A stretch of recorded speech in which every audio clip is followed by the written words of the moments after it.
Computer, begin transmission. Energize. Hello and welcome back to Star Trek Adventures with our crew. We are doing a new session today. This is what I'm calling session 4.5. This is a mystery spooky session in honor of the old Earth tradition of Halloween, which was recently. And so let's introduce our players. First, we will start with Ada. Go ahead and introduce yourself. Yeah. I'll be playing as Kalas, a Ferengi who is studying to become a ship counselor for reasons. For reasons. Good. And then we have Kent. My character, Jean, is a Vulcan who was briefly assimilated by the Borg, and since being freed, has become more skeptical of relying entirely on logic, as is customary for his fellow Vulcans. Very good. And then we have Eyes. Hello, I'm Eyes. I play Yefa Iwo. I'm a Bajoran training to be a security officer. Awesome. So, I noticed that Kent, you're not in the virtual tabletop. The link is in the chat for this voice chat. Oh, that's what I was forgetting. I always Forget. forget that there's a separate chat for the voice channel. It's like Yeah. in the regular text chat.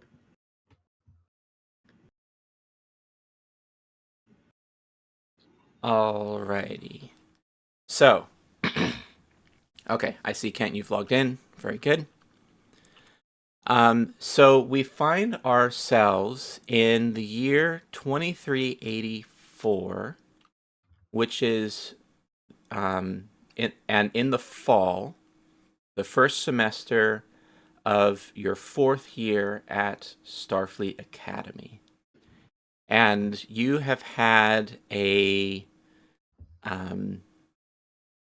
whirlwind experience at the academy with all the different missions that, like, this cadet group has become almost infamous for finding their way into and then out of trouble, no matter what happens on the different missions. And other cadets are jealous of these missions, and so what are your characters doing at Starfleet Academy as we find them in the fall of 2384? Who wants to go first?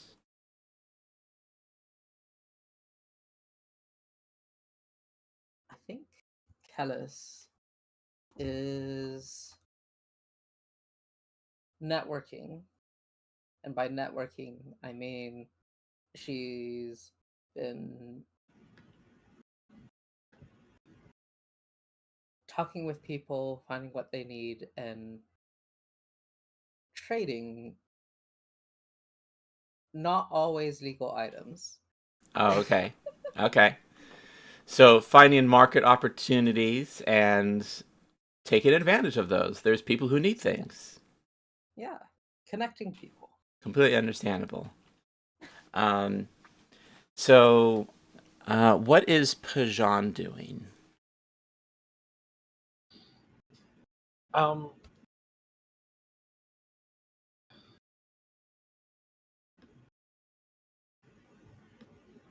I'm.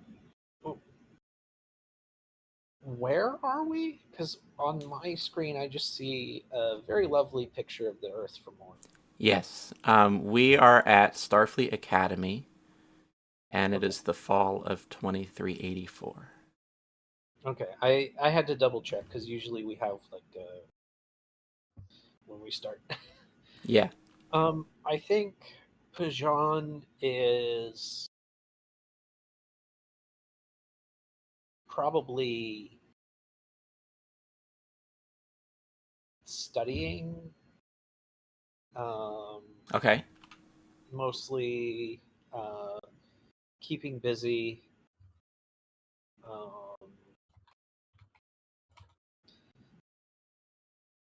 sorry, what time of day did you say it is? It is morning. Morning. Okay, so you want uh, if there's class, if there's classes or whatever Hmm. that day, obviously he'd be going to that. But if it's a free day, then I think he would probably be taking in like going to like culture events nearby, and Okay. maybe going to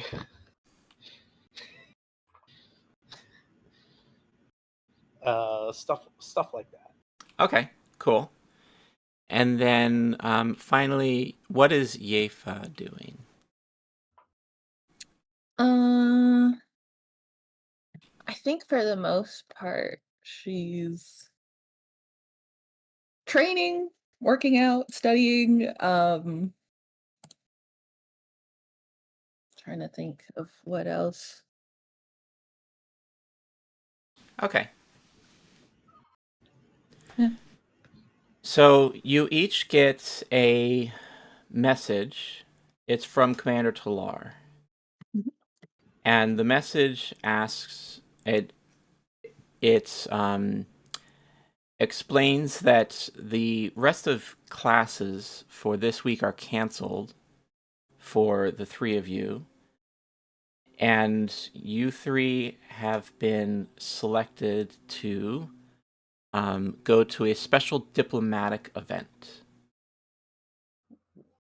and have been asked to report to the Starfleet Academy shuttle bay. Let me see if I can. I don't think I have another map for that at the moment. But so you, I'll say, Pajan, since you were studying cultural events, you are aware that there is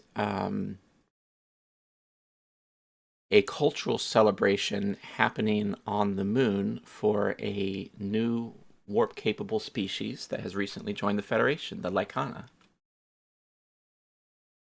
Oh, interesting. And so that's the information you bring into this. We'll go to the shuttle bay, and I'll go ahead and activate a shuttle for you. Let me just populate it with the characters. And Eva and Chatsworth and Commander Talar. What was Chatsworth doing? Oh yeah, we didn't talk about Chatsworth. Chatsworth shows up late Of course. With Starbucks? with Star Coffee.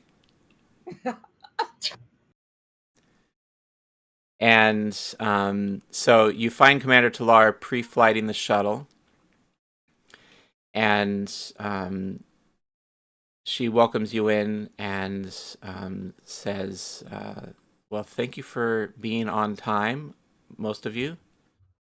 And like eyes Chatsworth, and Chat says, well, I had to bring the coffee because it's so early in the morning.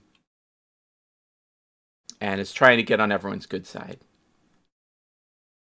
Oh, he brought coffee for all of us. Yes, brought coffee for all of you. Oh, okay. Thank you.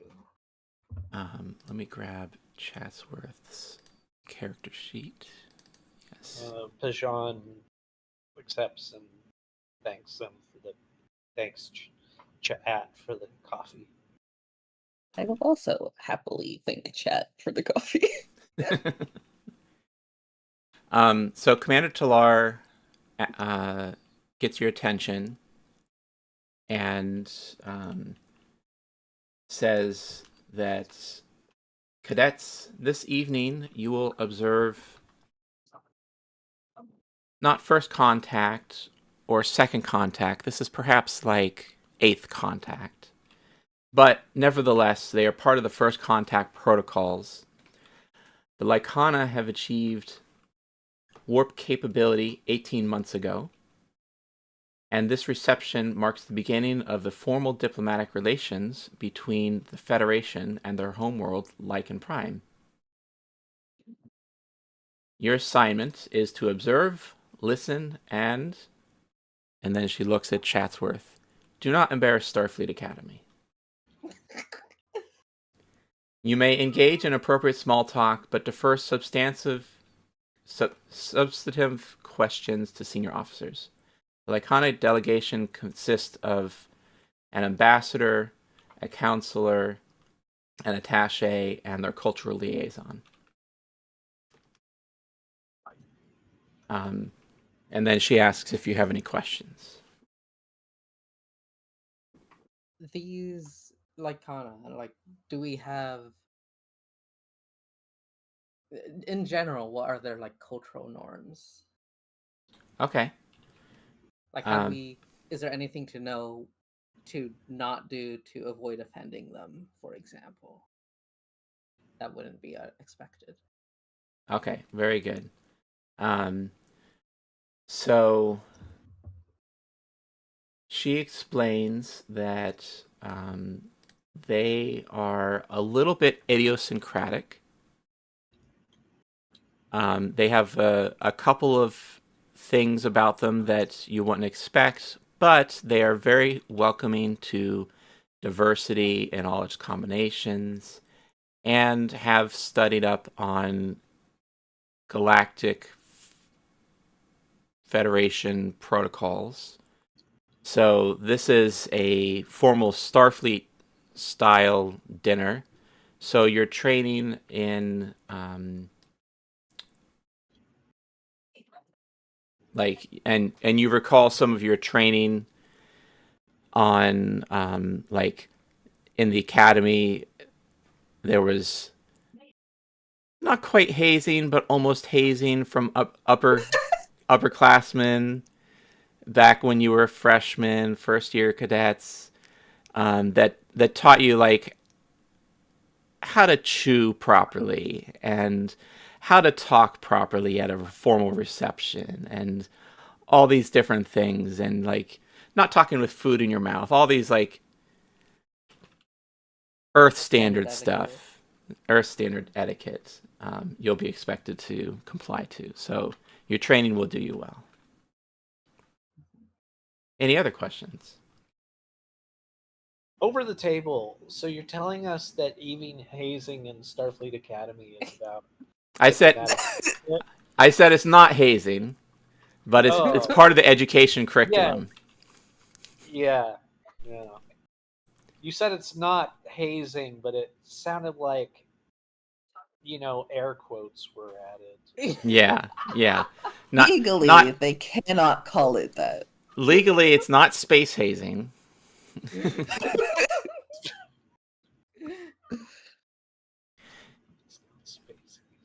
And then, go ahead.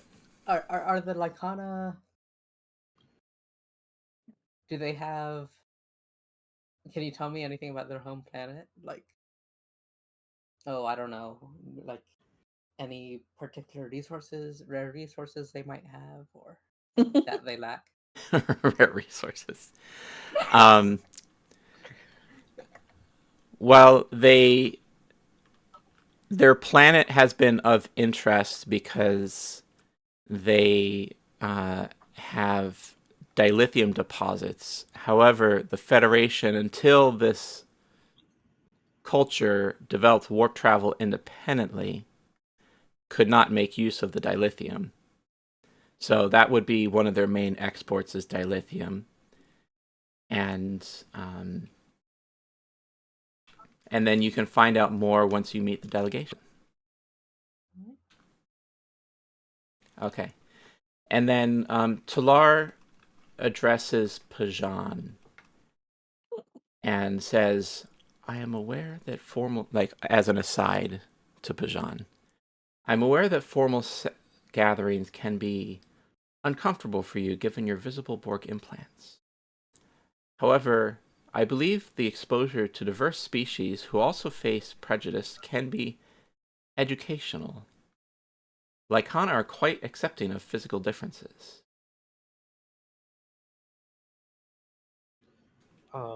The concern had not crossed my mind, to be honest. I am curious what you refer to as far as how the Lycana? Sorry, Lycana. over the table. Did I pronounce that right? Lycana? Yeah, Lycana. Lycana. How the Lycana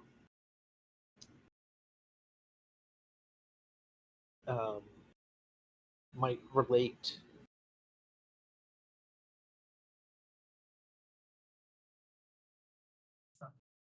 Might relate. Well, Might relate to similar experiences. yeah. Sorry, I got kind of lost in trying to remember the name.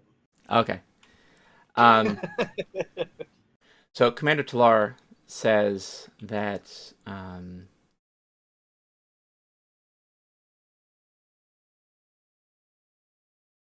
with the signature Vulcan deadpan, says the Lycana have their own differences, which they are quite private about. But you should be ready for anything.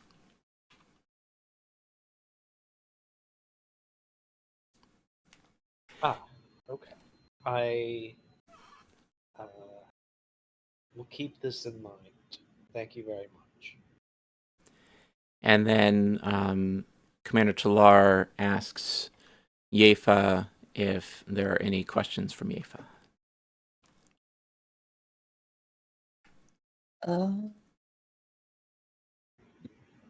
I guess my main question would be what sort of security measures might we need to be aware of, or is there any kind of threats against them? I don't know. Very good questions. This is standard for a briefing, is to go over the security protocols. Fortunately, we're not going far. We are going to the moon, Earth's moon, Tycho Station Diplomatic Wing. And she explains that this is an elegant reception hall and that there is Tycho Station security here, that this group is not expected to have to do any security tasks, but this is more of a diplomatic reception. And the honor here is that the four of you are representing Starfleet Academy in this reception. And if you impress the delegation, they may send Starfleet. They may send some of their graduates to Starfleet Academy. Okay. Cool.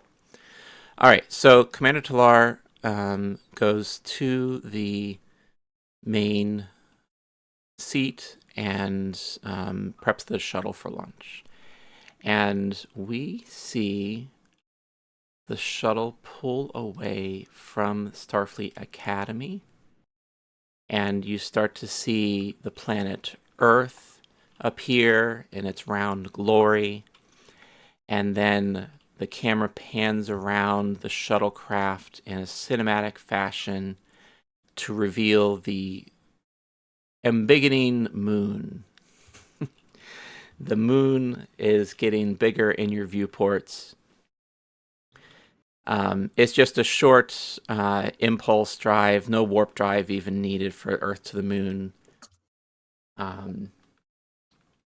And you arrive at Tycho Station in the diplomatic wing, and you see, and so this is going to be a little bit of, I was going to say theory of the mind. This is going to be, what's it called? Imagination. Whoa! Whoa! Wow, it's so Imagination pretty. In my Imagination role-playing games. in my tabletop RPG. Yeah. This happens every time I try to use imagination. They call me out. So you see the diplomatic wing as you're coming into landing, and there's just a flurry of activity at Tycho Station. There's shuttlecraft coming and going. There are some starships in orbit that the shuttlecraft are that your shuttlecraft passes by. And as Tycho Station comes into view, you can see the diplomatic wing is an elegant reception hall with floor-to-ceiling windows.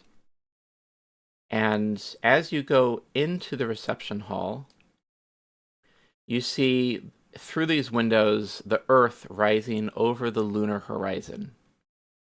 And you think, this can't be a coincidence. This is like perfect timing for a delegation. So like this facility was clearly designed to show the Earth rise. And there's about 40 people present in the reception.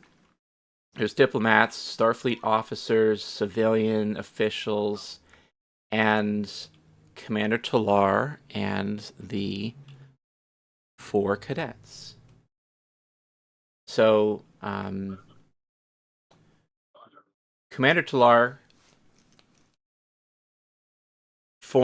joins a reception line as the Lycana delegation is arriving, and the Lycana delegation goes through and shakes everyone's hand and talks to everyone for just a moment, and then gets to Commander Talar, and she introduces each of you by name. And the Lycana delegation says, there's the ambassador Vena,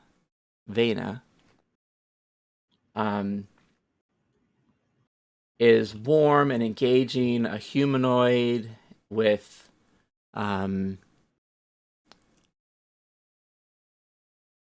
slightly overgrown teeth by human standards. So the teeth kind of protrude a little bit. Mm-hmm. But otherwise looking like they could be DNA clones of some other species. Wearing elegant flowing robes, laughs easily, and is fascinated by human culture. And she gets to Commander Talar and says, "Your Earth is beautiful from here. On Lycan Prime, we have 3 moons. The view is quite different." And then Ambassador Vena shakes each of your hands and asks, "How are you doing?" And just engages in a little bit of small talk. And if you want to engage in small talk back, feel free, but you don't have to. What is small back talk? Oh, sorry, I misheard. I'm just kidding. All good. So the delegation introduces themselves. There's Ambassador Vena, who is a female. There's Counselor Morvax, who is a male. Counselor Morax is reserved, formal, and cautious. and answers questions precisely but doesn't volunteer information. And says to Commander Talar, "We are pleased to join the galactic community." And then there's an attaché who is non-binary, is young, enthusiastic, and asks lots of questions, and stops at and who is who among this group has the highest medicine skills? That is probably me, but let me double check. Looks like Ada has a 4 in medicine. Yeah, then it's her. Because I only Okay. have a 3. All right. So stops at Attaché Kieran, stops at Aiden and says, "Is it true that humans only have one heart?"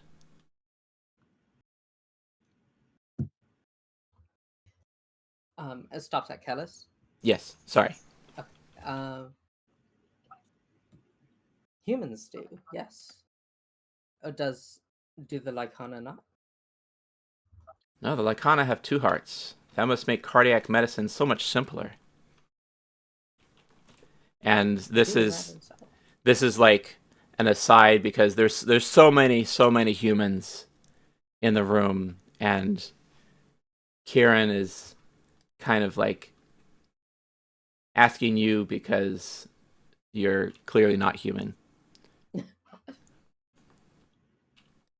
Must make cardiac medicine so much simpler.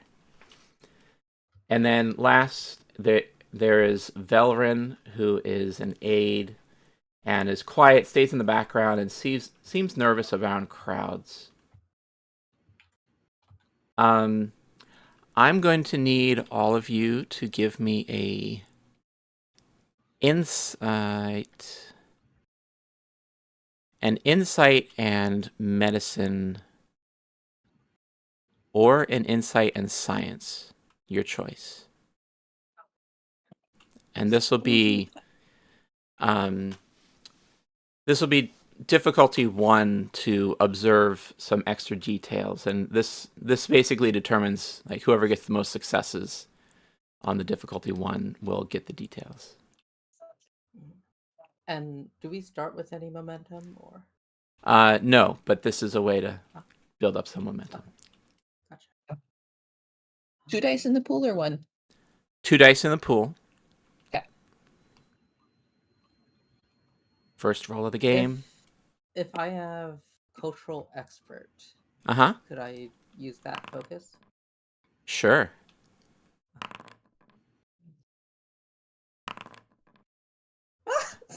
Oh, Okay. no! All right. Wow. So, and then I'll have Chatsworth roll. What did I say? Insight and medicine. Okay. So let's resolve these one at a time. I see Pajan got 3 successes. I did say this was a difficulty 1. So you can, and that has a critical success there. There's also critical success for Chatsworth, but I'm going to go ahead and give the information to Pajan. You can bank those 2 extra successes, and you can also use those to ask extra questions about the Lycana now or later. I'm but gonna bank the momentum. Okay. So what you notice is that all 4 Lycana wear subtle tinted eyewear that matches their formal attire. And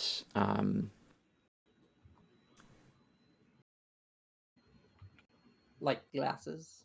yes, they're like sunglasses basically. So you can't quite see, like you can see a little bit through them, but not quite. It's a little bit unusual because everyone else in the room is not wearing sunglasses. And you know that the floor to ceiling windows have a particular like electronic shielding in them to moderate how much sunlight comes through, so it's not like unbearable on the surface of the moon in daylight, but you can also see out. Do you want to do anything with this knowledge, Kent or Bijan? I would, when I get a chance to start up a conversation Okay. with, small talk, this kind of thing, with part of the delegation, I think I would say to the person I'm speaking to, Mm-hmm. if you do not mind the inquiry, I noticed that your entire uh, delegation are wearing these tinted glasses. I'm curious if it is a common style or custom or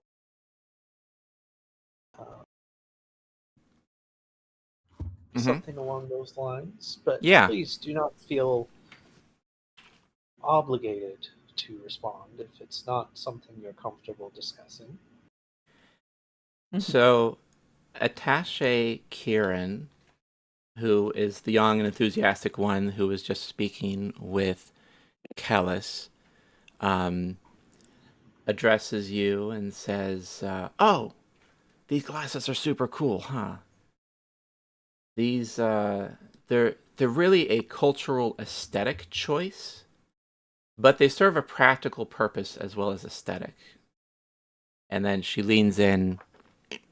Sorry, they lean in and say, "Light sensitivity management. Just a precaution. Nothing to worry about." Sensible. And Thank you for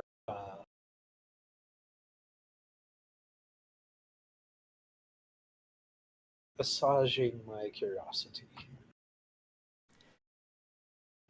and then I'm going to give Kent a little bit more interaction here. Ambassador Vena, the main, like the lead of the delegation, approaches you directly and says, "Ah, you have technological implants. Fascinating. On our world, we have integrated technology with biology as well, though in different ways. You must tell me about these implants." Well, yes.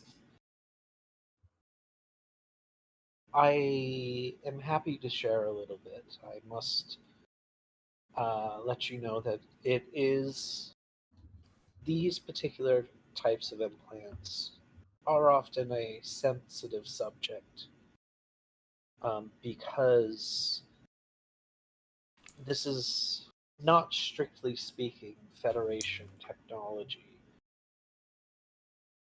Oh, not I Federation. was. Whose technology is it? Oh, actually, over the table, Mm-hmm.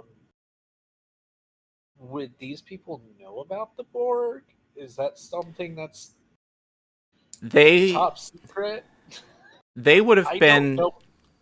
I don't know what the setting context is of this. I don't feel like Hushon would be reckless of being like, "Oh, the Borg are." They're like, "We've never heard of this." These big bad guys we got to fight all the time, and then we did this thing last week, and then Yeah, it's Borg every there's Borg every Tuesday. I'll say, Ambassador Vena notices your hesitation and says, "Don't worry.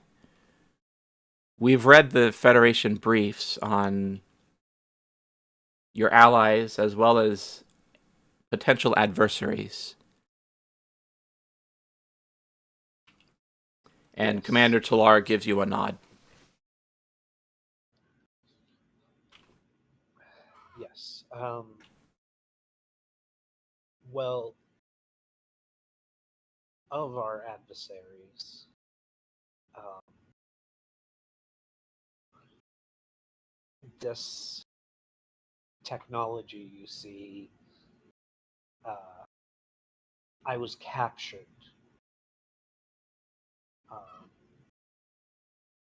and they used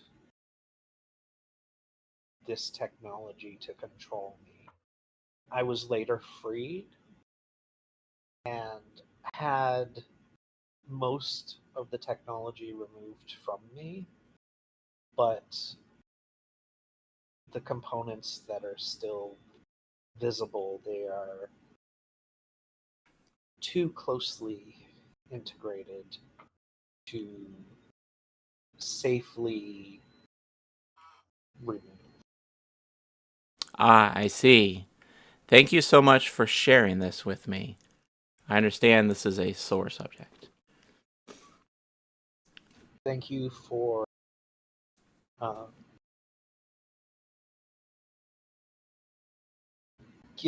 for your understanding. Yes. Very good. Okay, I'm going to resolve the other dice rolls. Yefa, you had 2 successes on the difficulty 1, and so you also notice the sunglasses. You can bank 1 momentum. And would you like to do anything with the sunglasses information?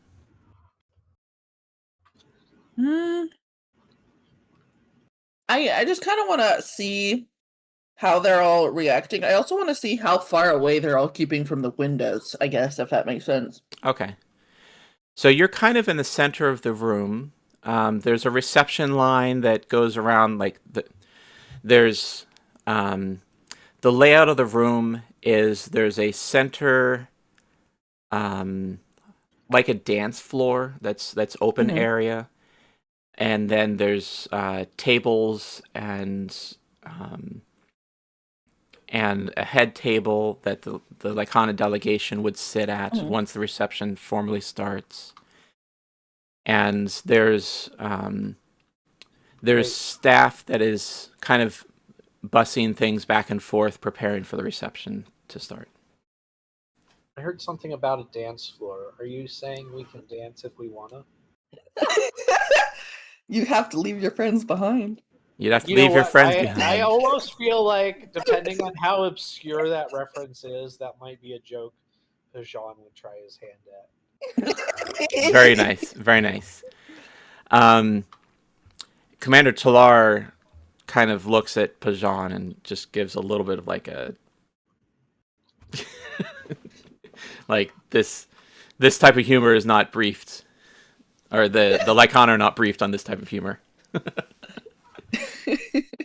The cultural reference is too obscure. Okay. So you look around and observe. They're not. I'll say that 3 of them are going down the line of the reception line. Are not particularly avoiding the windows, but Velran is on the opposite side of the room of the windows, kind of in the shadows a little bit. And I mentioned before, Velran was the one that was staying in the background and seemed kind of nervous.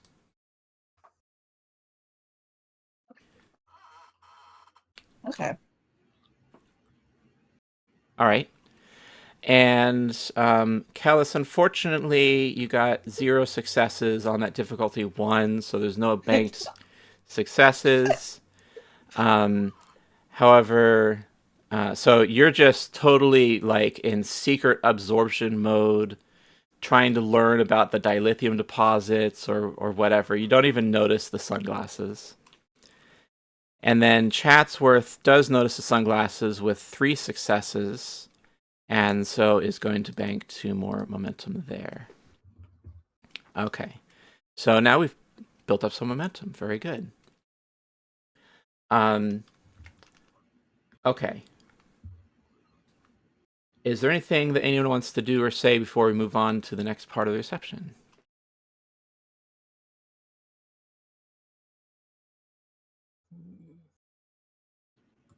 I mean, is this our opportunity to engage in that small talk?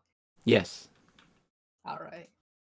I think Callus would like to talk to Kieran about, like, oh, what's impressed you most about the Federation so far? Okay. Kieran says, well, ever since I was little, I dreamed of flying through the stars. And it turns out that with the right technology, we can just do that. And the technology is just so incredible. I can't wait to learn more about it as they integrate more with our homeworld.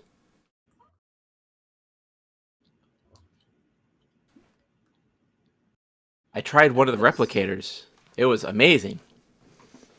Yeah, you should see the holodecks. Holodecks? What is that? Oh, they're wonderful entertainment devices. Oh. Well, we'll have to try that later. Okay.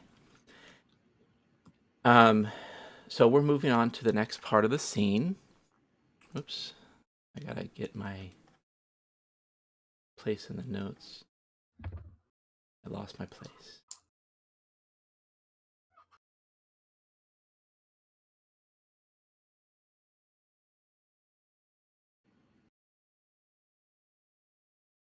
One second. Stalling for time. 1 second. Okay.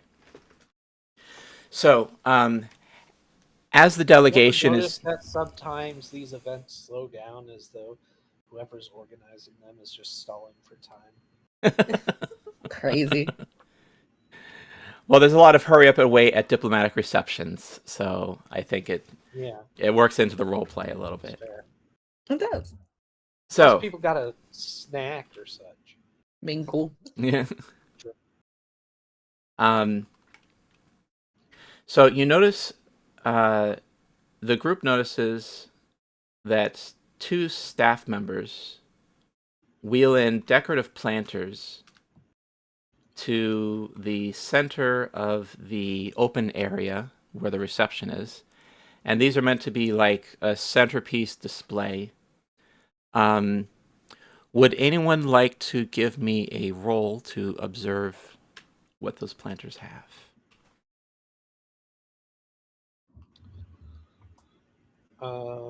Pajon will. Okay. Pajan, I'm going to ask for a insight and science check from you. This is going to be a difficulty 1.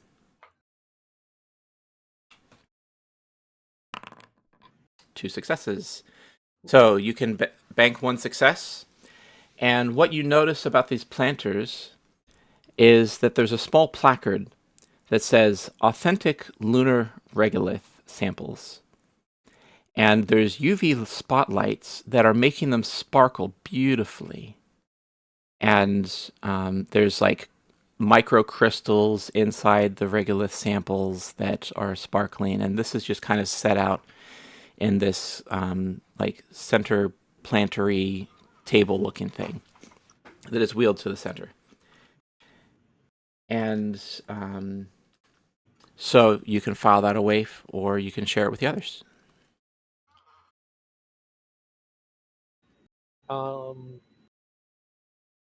Like, they're like everybody else is looking at this thing and just be like, Well, you all notice that the staff wheel it in, but you take particular um, ah, I insight see. into what it is that is being presented.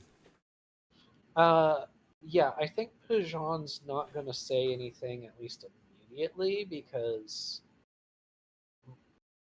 his expectation is that it's going to probably be announced as perhaps a symbolic gift or something, and Mm.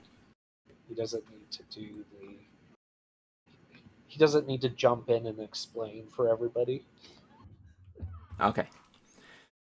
At least that's what he would probably assume in this context. Okay. Very good. Unless someone asks him. Yeah. So, as the delegation continues down the reception line to other diplomats and officials and officers, they're just past you, and Commander Talar is giving, like, in very subtle Vulcan facial expressions, but giving signs of approval of the diplomatic performance of the cadets. But you hear from Ambassador Vena, "I'm sorry, I feel," and she's off to the side with the next group. I feel strange. The light is, and Counselor Morvax removes his eyewear and rubs his eyes. Something is wrong. Attaché Kieran staggers. Their eyes begin to glow with reflected light. And then you notice Ambassador Vena's body begins to contort. She screams, a sound that shifts mid-scream from humanoid to bestial. Her elegant form twists and grows. Fur erupts along her arms. Her face elongates, developing. Pajan is while this is happening. Uh-huh. Pajan is going to take out his tricorder, and he is immediately scanning the regolith, Okay. suspecting it may be radiation or something. Okay. I'm just looking with my phaser. Oh, if Looking- I have one. Looking with your phaser. Yeah. Okay. Pajan, with your tricorder, I'm going to say a reason and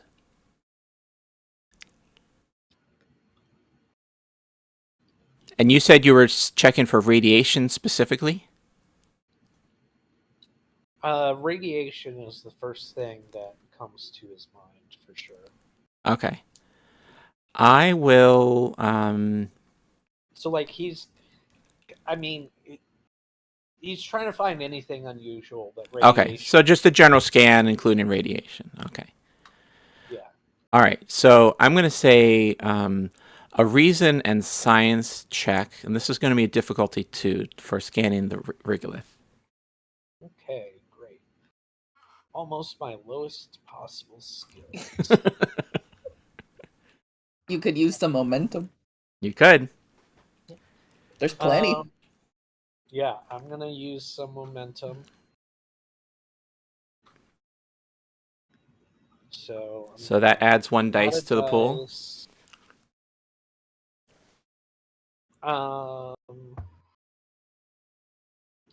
What difficulty is it? I think Difficulty 2. I am also going to use my calculated risk value, justified if you allow it, Mm-hmm. by Pajan is going to move closely both to the rock and at least one of the delegates, maybe like trying to stand in between them or something like that, or he's going to go right into the middle of the action. Okay. Um, I'll allow that. Okay. So that'll use 1 point of determination. And then you can use that to pre-roll something to a 1. Yeah, so I'm going to pre-roll a 1. And then I roll 3 dice and put that in the thing. So in the dice roller, you would select using determination/value, and the number of dice in the pool would be 3. And because it was using determination, that last one was the pre-rolled 1. And you also got 1 more success. So that's 3 successes on a difficulty 2. You can bank that last success. And what you find is that the lunar regolith is not radioactive. It is it's basically samples that have been collected earlier that day. Someone went outside on the moon's surface and used a little robot or something and scooped up some samples, and then they prepared it into this nice display. But you notice that the UV lights are reporting that when they interact with the crystals, it's creating reflection and refraction of polarized light.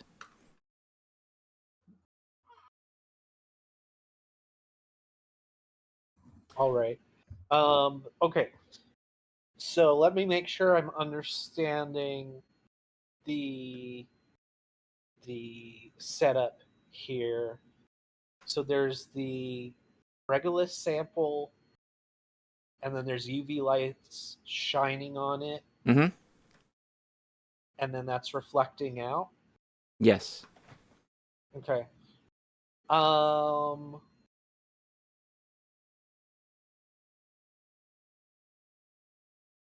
Pajan is going to draw his phaser and shoot the UV light to shut it off instantly. Okay. So for a phaser, that's going to be a control and security check, and this is going to be a difficulty 2. All right. Isn't it stationary though? It is stationary, but it's also a very small target. Yeah. I wish I could help. I'm going to use a momentum. Okay. I don't. Oh, I don't have. Yeah. Okay. Here we go. Hell yeah. All right. 2 successes on that difficulty 2. You successfully phaser the UV lights and then turn to see what the impact is, and notice that Ambassador Vena's transformation has continued, and the same thing is happening to Morvax and Kieran, but not Velran, who's on the opposite side of the room.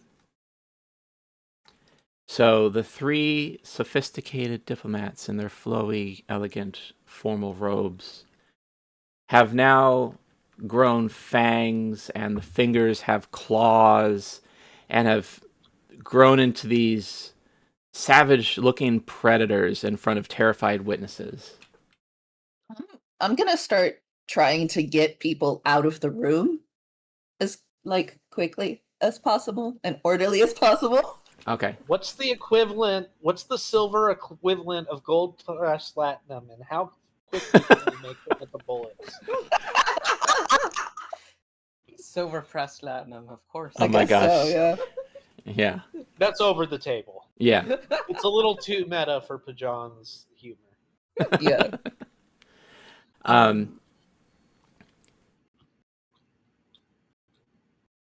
I think Kellis would like uh, I think Kellis would notice that the one member of the delegation that isn't turning into something is on the other side of the room, and she's gonna run over and try to ask what he think could what they think could be going on.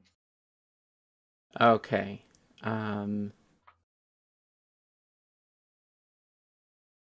Let me just check one thing. Okay, so Valoran is trembling and barely holding it together, and is just kind of like hands across eyes in protection, and saying to himself, "I don't understand. We've been to dozens of worlds.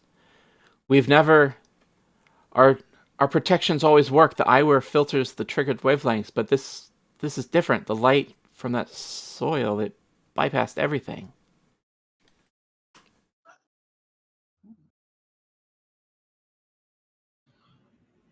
Do I have any idea what kind of light could be coming from this soil? Well, you haven't taken a scan of it, but you know that Pajan has. I think Pajan noticing that taking out the UV lights didn't seem to help, at least not immediately. He is going to fall back to the non-transformed member of the delegation Mm-hmm. as well. And he's keeping his phaser ready, but on stun. Okay. Um, I don't know if logically he heard that part or if he just got there. I think if Pajan arrives after Kellis does, Kellis is gonna tell Pajan what Valoran said as close as possible. And Is this condition known mm-hmm. to you? Okay. So Valoran looks up and says, we're bimodal. We have a rest form and a hunt form. It's natural for us, but it's controlled by light cycles on our homeworld. We developed protective lenses centuries ago so we can control when we shift, but something about this place, the Earth's moon, or I don't know, like this has never happened. All right. Is there? How can we make sure that everyone is safe until this transformation runs its course? So Valoran says, "Oh, the others that have transformed, they're in hunt form and they're still aware. They're not mindless, but their instincts are overwhelming. They're trying to protect what they perceive as their pack. If your security forces attack them, people will die. Please, there has to be another way." And with that, you notice that security has now arrived. Oh. Oh fuck. And What? let me Kid. advance. I don't know. Yeah, Pajan is going to signal to who's the commander in charge? What's her name? Commander Talar? Commander Talar. Right. Pajan is gonna signal to Commander Talar. I'm bad with real life names, and then Yeah. you get all these weird Yeah, the Star Trek names don't help. this kind of thing. I honestly, half the time, I'm surprised I can remember my own characters. All right. So he's going to get the commander's attention and say, one of the delegation hasn't transformed. It's something to do with the light. They have some control, but they also have a lot of instincts. We need to not attempt to fight them. And Commander Talar. I suggest clearing the room. That's what I was doing. Hi. Evacuate all non-affected personnel and close the room. Unfortunately, Commander Talar hears your message, here's what you said, but it's distracted her from the situational awareness, and the transformed Lycana are moving with terrifying speed. They see the security officers rush forward with phasers, and they say, "Everyone back! Don't move!" And the Lycana grab nearby people, including Commander Talar, Captain Reyes, who is the station commander, and 4 others, and drag them towards the service corridor exits. What do you do?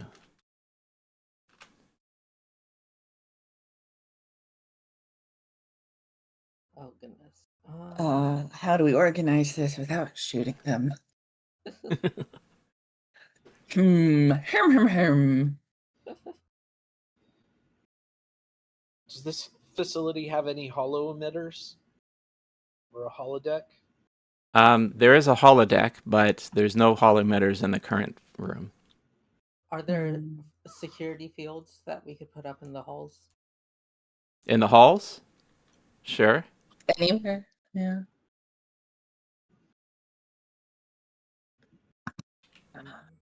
Hmm. What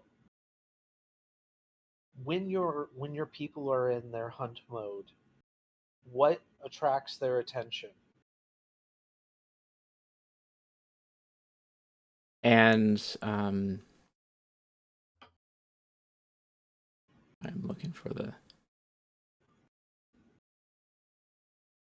Velren. So you're addressing Velren, who didn't transform, I guess. Yes. Okay. So Velren says that. I just remembered something funny. Yeah. Would you like to share it with the class? I recently started watching What We Do in the Shadows, and there's a gag where a werewolf transforms and then is distracted by a squeaky dog toy. Oh.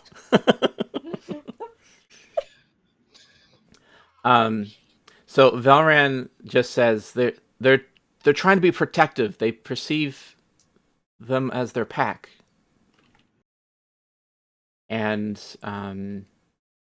they perceive the fellow Starfleet? Or... Yes, the officers that they were talking with, Commander Talar and Reyes and the others. Oh! Okay, so we just need to tell everyone not to panic. Or rather, I think shouting "Don't panic" would do that, right? Well, I feel a roll coming up, but how would you like to do it? Go ahead. I have an idea. What if, consider the following, we did the thing they do in TOS where they drug everyone so that they're not afraid. Drug everyone so they're not afraid? Correct. What? We are all so high, we cannot be afraid. Well, dude, what if we what if we put the environmental system? Yeah, just flood the gas into the room. Get a bunch of snacks. This is gonna be the best diplomacy ever. That was not in character. That was good. Okay, so for your medical approach, how logistically would you like to do this? Because I'm trying to decide what kind of role this would be. Well, could I ask, could I do a roll to just see, is this feasible? Would it kill anyone by accident? I'll just tell you that there's plenty of medicines that would be able to be Tranquilize like everybody. basically tranquilize everyone. It won't be pretty, but you would have to just like either hypospray each person, or you'd have to disperse it in the air somehow. And there's about, what did I say, like 40 or 50 people in the room?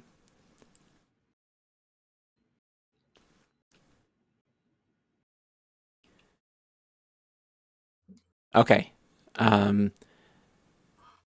So does anyone want to do anything to, like, you see one of the security officers raises his phaser and targets the transformed Ambassador Vena. Do you want to do anything? I am going to try to step up and be like, stand down, Okay. and with as much authority as I can muster. Okay. Pajan's going to, at the same time, he's gonna try to back this up. Mm-hmm. But the way he's gonna do it is he's gonna literally Pajan his arms wide.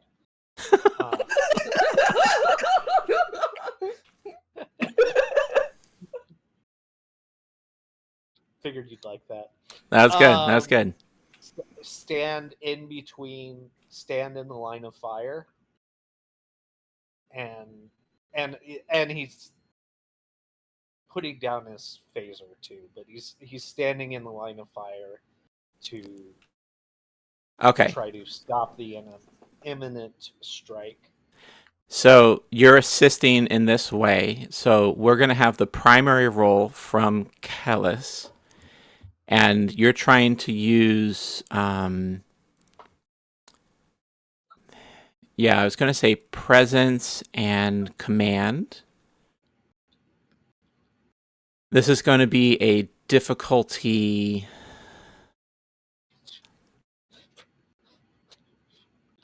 Literally my lowest possible skill. Oh boy. Well, you're going to have a different thing. Depends on the result of this roll, because you approach the help differently. But presence and command for Kellis, difficulty 2. And then we'll see if the help is needed. But, I mean, we'll still roll the help. I'm going to spend 1 momentum for an extra dice. Okay. So 3 dice. I don't think cultural expert or counseling would quite apply here. No. Presence and command, correct? Presence and command. All right. Uh-oh. There was a complication, but there was 3 successes. So you got a natural 1 and a natural 20 and another success. So Crazy. Okay, I need to see the roll from the help of Pajan. And for Pajan, you're standing in the way, so I'm going to say daring and security. And you're going to roll... Those aren't my lowest skills. And then you're going to roll 1 dice in the dice pool for the help. No help. So Pajan is just standing arms wide. And... Can I suggest a complication? Feel free. Pajan gets winged. Gets winged? Yeah. By the shot. Yeah, let's resolve these. You don't have to use it, but yeah. No, I like it. I like it. So here's... I'm trying to resolve the mechanics and the narrative. So the mechanics first. 3 successes means you can bank 1 momentum, because that was a difficulty 2. And the complication is so narratively. Here's how it plays out. Kellis yells out, "Stand down!" And Pajan jumps in the way of the phaser, and the security officer says, "Move out of the way, cadets!" And tries to, and then a different security officer starts yelling at you as well, like, "What are you doing?" And Can I start tackling people? you start tackling people. Well, let me resolve this roll first, Yep, and then we okay. can take another action. So the complication is that the phaser goes off, and it hits both Pajan and Vena. What did I say? Let's see. Yeah, it hits Ambassador Vena, who barely staggers, and she snarls and swipes. Actually, I'm going to retcon just briefly for a second, because this is cooler. Okay, so the phaser passes just over Pajan's head, like just beside everything. You can feel the ionic radiation like make your hair stand up on end because it's that close. Ambassador Vena, in her transformed form, barely staggers, and she snarls and swipes and sends Pajan flying across the room. And Pajan is injured but alive, and I'm going to let me. This what do I was set the stress track to? Yeah, give me 1 second for where the Lycanas thing go. Okay, so that would be a daring and security attack. Difficulty 1 because it's melee. And so that's going to be 2 stress off your stress track. Very good. All right. Okay, so you're sent across the room, and it's moon gravity. This is just a moon base, and so you're just kind of like It's flipping. slow motion like an action movie. Oh! And then the transformed Lycana disappear through the doorway with Commander Talar, Captain Reyes, and the others. And the computer enunciates phaser fire detected, closing emergency bulkheads. And they close behind the Lycana. So now you're kind of trapped in the diplomatic room, and the Lycana have escaped. So you're in the reception hall. To be fair, that was my bad. I was the one who started it. You started it. So it might have been a second later or so. Yeah. If I hadn't shot the UV light, but yeah, had to make a call. All good. So you're in the reception hall. It's in kind of an emergency mode. The injured are being treated. Captain Reyes, who's the captain of the station, of the Tycho station,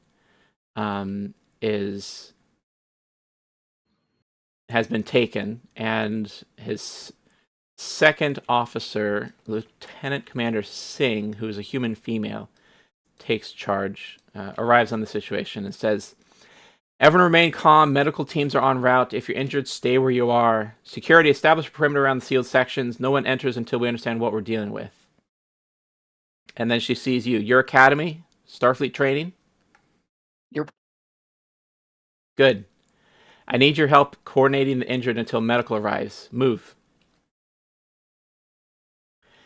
And now things can calm down a little bit. You're not in combat, but you can choose what you want to do now.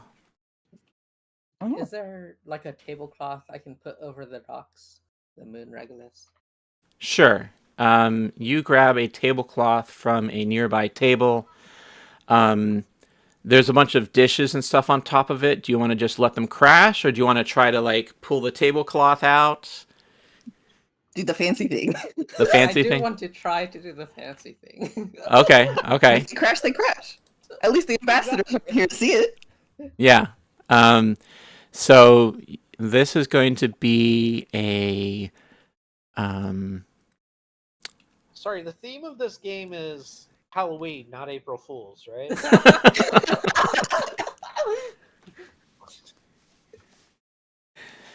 I'm going to say a fitness and security check, difficulty 1. Uh-huh. This is totally just for flavor. Dishes crash everywhere. Everyone looks at you, and you toss the tablecloth over the moon display, the regolith display, and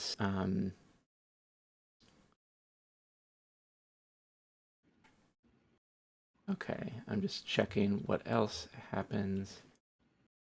All right, so one of your, let's see, I need to decide which person. Well, let me just ask this: what is your plan of action here? What would you like to do? You've kind of secured the scene. The lunar regolith is covered, so there's no more danger from that for the one part of the delegation that did not transform. What would you like to do? I guess one thing is ask Valoran what makes them untransform or like transform back. Ah, okay. Very good.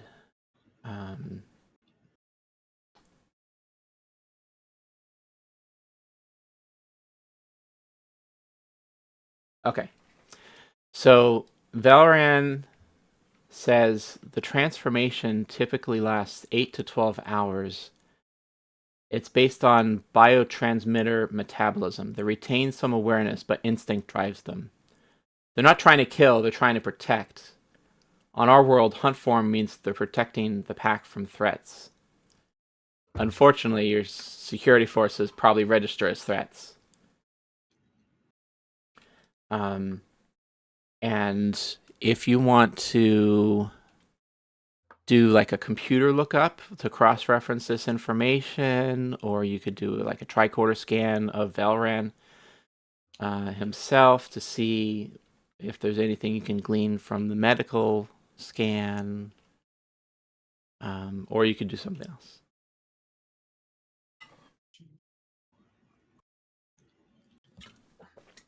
Who else? Have all the injured been like triaged and organized? The medical teams are arriving, and they are setting up a triage area. Okay. You know, it's circumstances like these that make 8 contacts. Eighth contacts. So unexpectedly challenging that people underestimate, because that's when you start getting into finding out the weird things about your new allies, like the real weird stuff. Yeah, that's true. That's true. Like the 8th date or whatever. Yeah, Yeah. exactly. That by then you know if it's gonna start to work out or not. But Yeah, you get to but learn now those you learn the weird stuff. all the weird, like how they act when they think they're alone and stuff like that. Yeah. Mhm. Okay. Um. Okay. So would you like to? Um. So let's see. Your comm badge. I'm going to say Yefa. Your comm badge chirps to life, and it's Commander Talar. And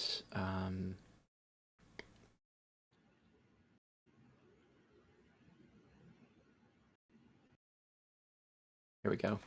Commander Talar says, "Cadets, if you hear this, do not let security storm in. They're not mindless. They are." And then there's sounds of struggle. Protective, not hostile. More static. Oh. There's a scientific explanation. Find it. And then it cuts off. And you're unable to raise Commander Talar over the comm badge anymore. Oh shoot. Do Uh, the captain of the station has like computer control over the station, right? mhm. Yeah. Wait. Huh. What? Wait, there's security with us here now, right? Well, yeah, and I Yes. was just thinking that can I join some of the security teams and like distract them or something? Okay. How would you like to distract them? I was kind of thinking of leading them on wild goose chases. Okay. And are you suggesting splitting the party, or do you want to stay together? I don't know. I'm asking the party. Okay. I think let's try working with the captain first, Okay. then resort to guerrilla tactics. Okay. We'll keep it on standby. I Okay. like the plan B though. Yeah, Pajan is going to report to the captain that Commander Talar was able Made contact, yeah. to make contact, informed us that they are not hurt, and that the delegation members are instinctively protecting them. And that no security, they do not send security after them. We need to de-escalate the situation, not go in phasers ablazing. All right. Wait, let me rephrase that. I suggest Phases of we blazing. attempt to de-escalate the situation and do not go in, quote, phasers blazing, end quote.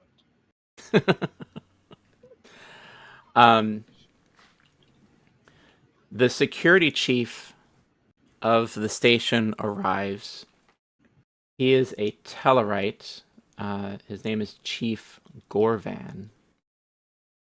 And he arrives with 6 more security officers. They're all heavily armed with Type 2 phaser rifles.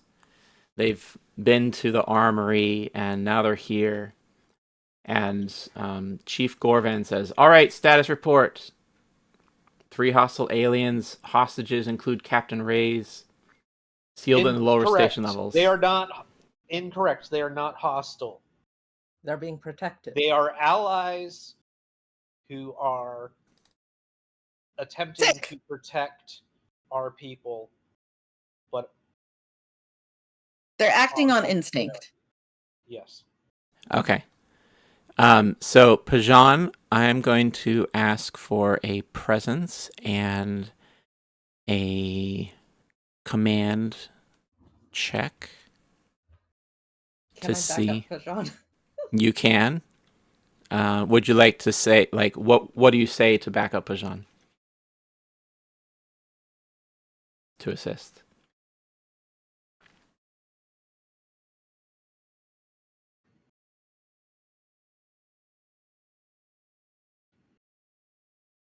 We can't risk making the situation spiral further out of control.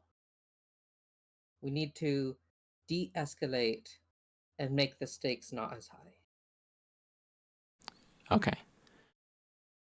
Pajan is going to turn around and say, "Look at this. If they had been trying to kill me, I'd be dead. They're acting in self-defense." Okay. So that's going to be a presence and command check for both of you. For Kellis, it's going to be 1 dice in the dice pool because that's the assist.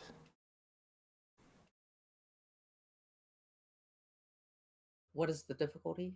Don't have any This is going to be difficulty 3. This is the security chief. Security chief is a Tellarite and has standard procedures for hostage situations. Okay. I am going to, because I have shit presence and command, I'm going to buy 2 dice with momentum. Mm-hmm. So Okay. 4 dice. And here we go. Oh, 1 success, so that's enough to get an assist. would I be able to use? I don't think my profit does not have to be. No, that doesn't. Do you have a value and determination available?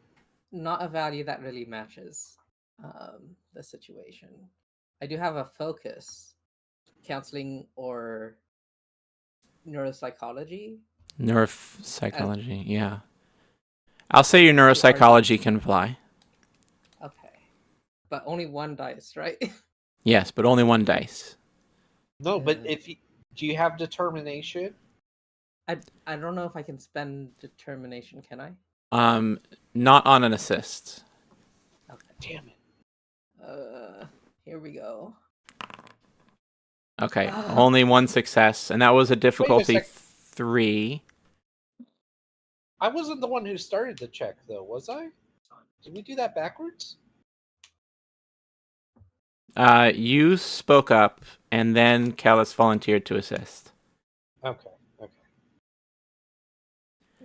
So, unfortunately, the Tellarite says, cadets, you're out of your league here. Saying, prep a breach team. We're going hard, fast, heavy stun, secure the hostages. I'm gonna mouth at them plan B. I'm gonna ask, at least let us know where to stay away from so we don't get in your way.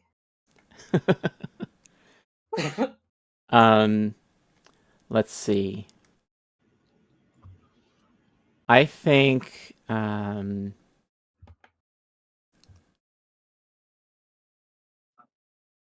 so you overhear the security officers chatting, and they say that they've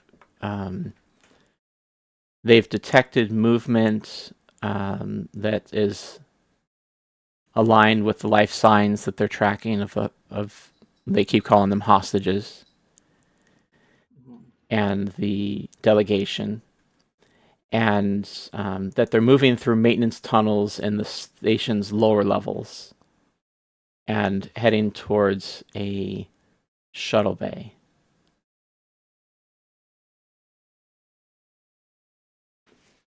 So you could, if I can offer some possible options here, Mm-hmm.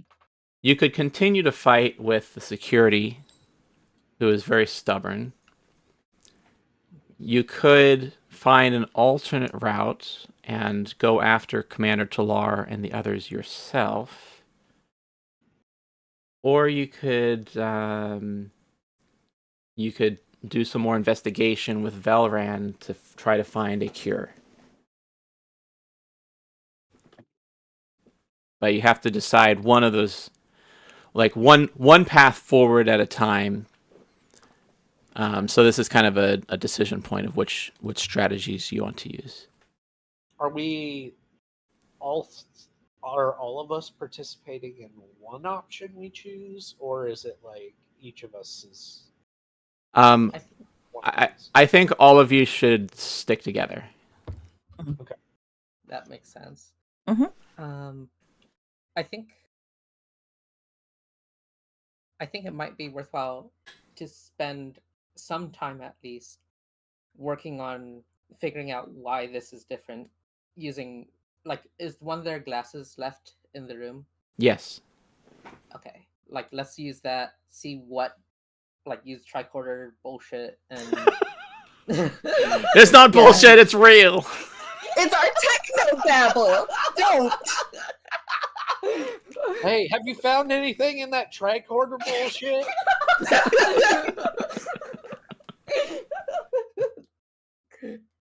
Owns All would be right, all proud, right. To be fair, We check the polarized light against the UV particles and the regoliths to find out what electromagnetic light particles came through. Is that Well, yeah. Okay. Very good. Very good. I'm a doctor, not a werewolf hunter.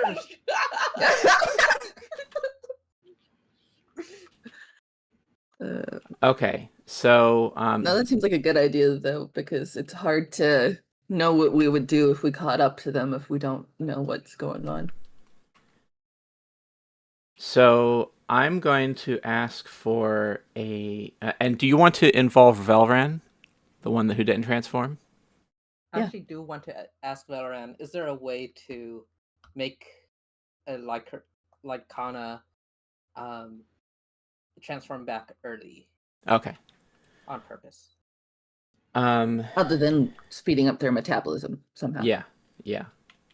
Or how to do that? Yeah. Well, you could Or how to do that. science medicine bullshit the metabolism, or you Yeah, could yeah. technology Well, bullshit the something else. Drugs. Yeah. Okay. So I'm going to ask for a reason and science check. This is going to be difficulty 1 to scan the sunglasses. You find one of the sunglasses that fell from the Lycana. And so reason and science, difficulty 1. Does someone else have better science? Mine my is 2. science is 1. Yeah. And our fleet Mine is 2. officers, we're really bad at science. This- Is your reason? What's your reason? 8. 8. Yeah. 8. Yeah, you're the most scientific of all of us. All right. Then it's my reason and science time, I guess. Yeah. This is terrifying. All right. Oh,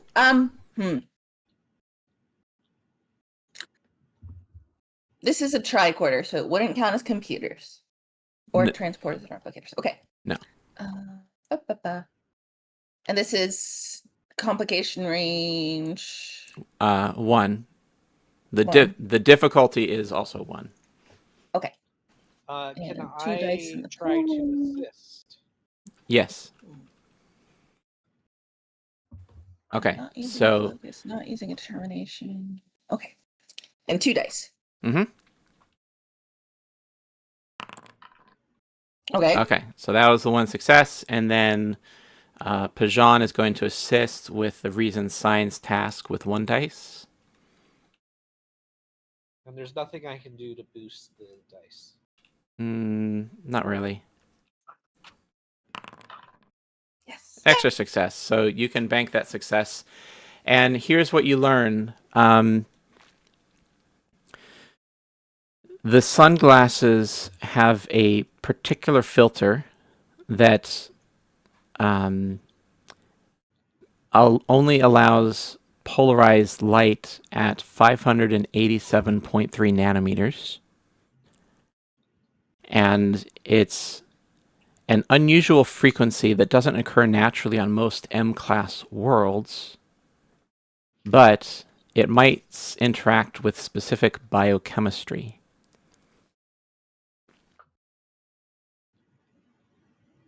And when you cross-reference I'll say since both of you were helping, and Kent did the original tricorder reading of the regolith, I believe, right? Yes. When you cross-reference that, you realize that that's almost the same frequency that the UV spotlights were emitting. So basically what's happened here, if I can summarize, is that the UV spotlights interacted with the regolith to create this polarized light that was uniquely able to pass through the sunglass filters and triggered some type of biochemical reaction. And then if you want to find out more, you'll have to interact with Valran to see what the biochemistry might do. Gotcha. Yeah, that's. I would like to ask Valorant, like, the biochemistry, like, is there a way to speed up the transformation process so that they can transform back? Okay. Or help them relax. Help them meditate. You could do a mind melt if you have that capability. Get a mindfulness app.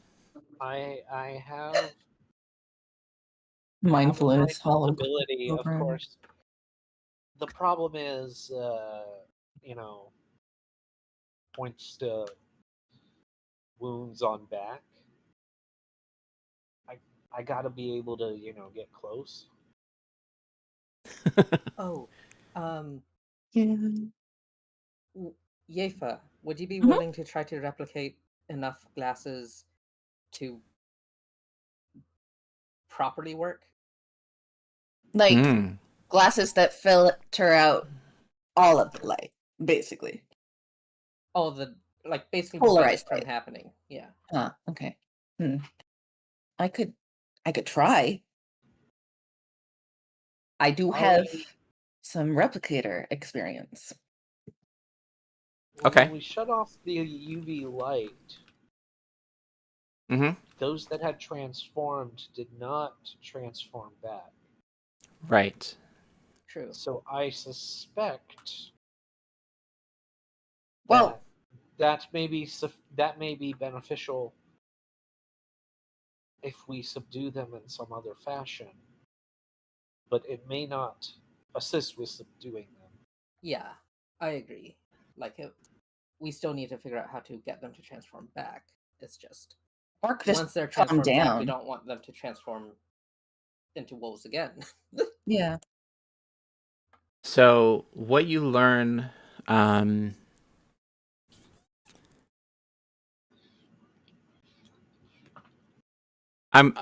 say Valran consents to share all the knowledge that they have, and pulls up on Valran has a Lycana equivalent of a pad, and pulls up some biochemical schematics and says, well, there is one way.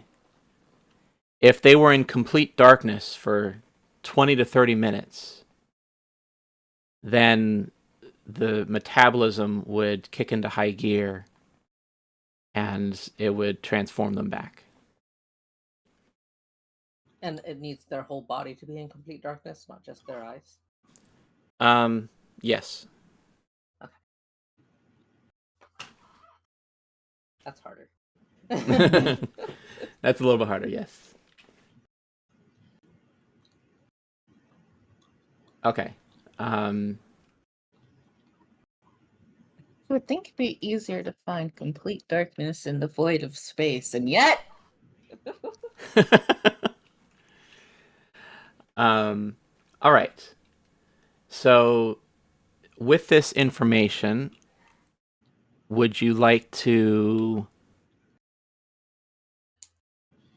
try to go rescue Commander Talar and the others? Or would you like to try to do something to the station to invoke darkness? Or what's your plan of action here? I don't know. I do need to run to the bathroom real quick, though. Okay. Yeah, we can take a break. I will be back.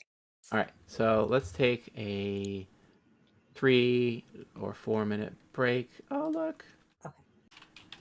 I also need Hi, to grab- Phantom Feast. I'll talk to chat for a little bit. Hi, Phantom Feast. Hi, Trekkie Becky. How are you? Thank you for the lurk. Well, I'm not lurking, but you're lurking. We're going to take a short break here, and we'll be right back.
All right, I am back. We gotta wait for the players to see who's back, but I gave a shout out to the Phantom Feast. One of my friends, please follow the Phantom Feast. Well, let's see.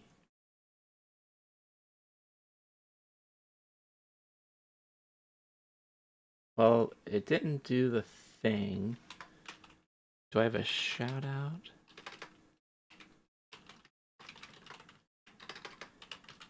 Phantom Feast. There we go. Last seen playing Persona 4 Golden at Phantom Feast. So thank you for checking us out. And then I'm also going to shout out Trekkie Becky. Oh, I have to wait another minute before I can do another shout out. But Trekkie Becky is also a Star Trek streamer. I'll do the old school style of shout out.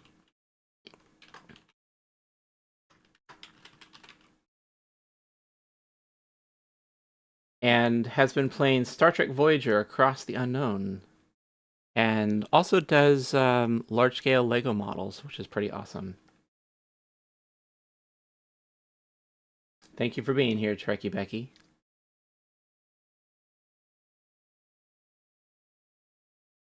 Okay, are our players back? Hello. Hello.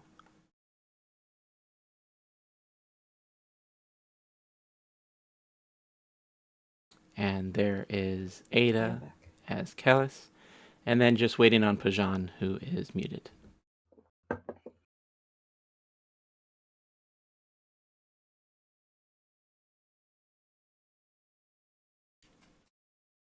Okay. So, while we're waiting on Pajan, any ideas on what you want to do next? I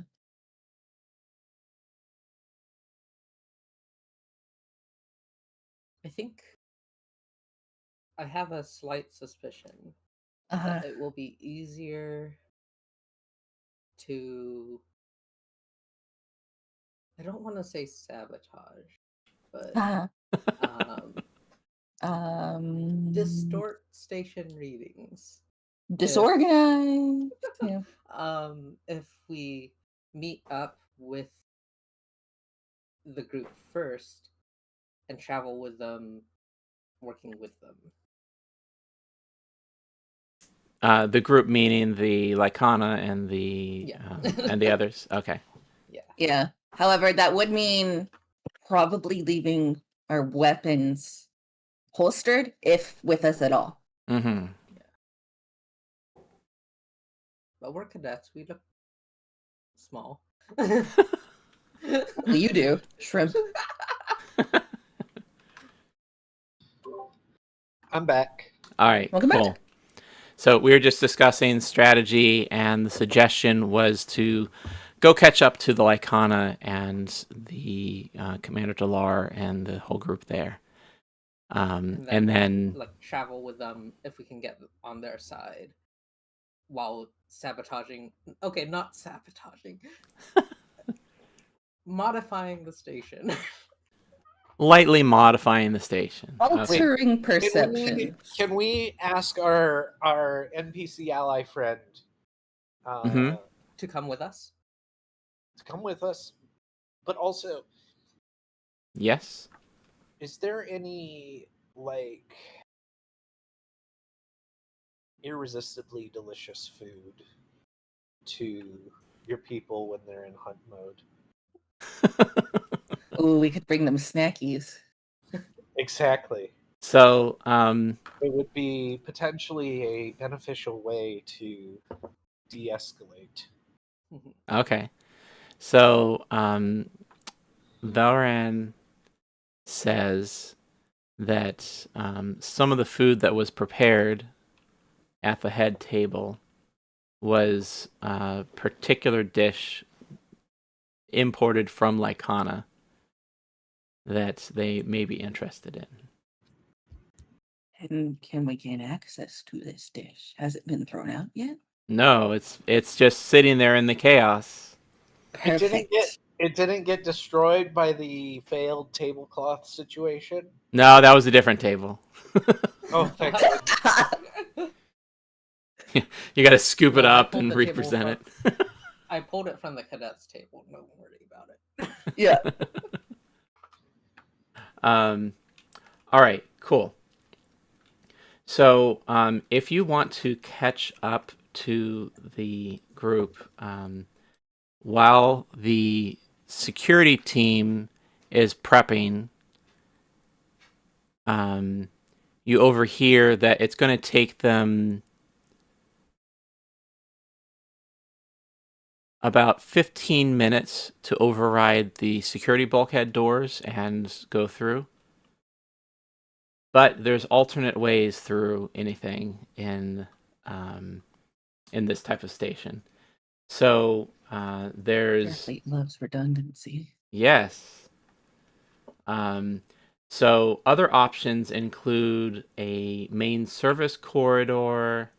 There's a ventilation shaft network that would be more stealthy, or there's an emergency access hatch, which requires a little bit of like engineering knowledge to get open.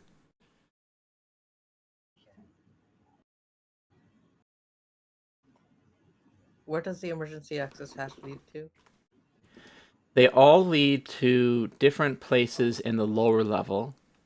Okay, And so into the station, not yeah. outside. Yeah, not Okay. not emergency exit to the void of space.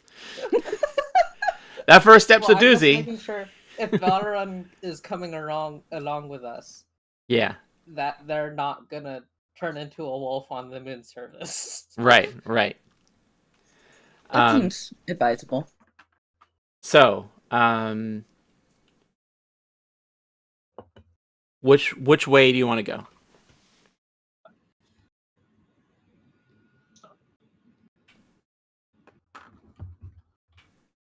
My engineering is terrible, but I like the idea of the emergency access hatch. Okay. Mhm. Well, for the emergency access hatch, here's what happens. You exit the reception hall.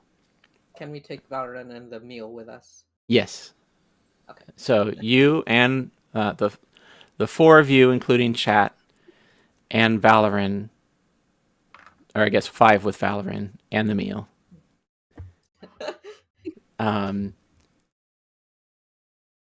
Exit the reception hall and go towards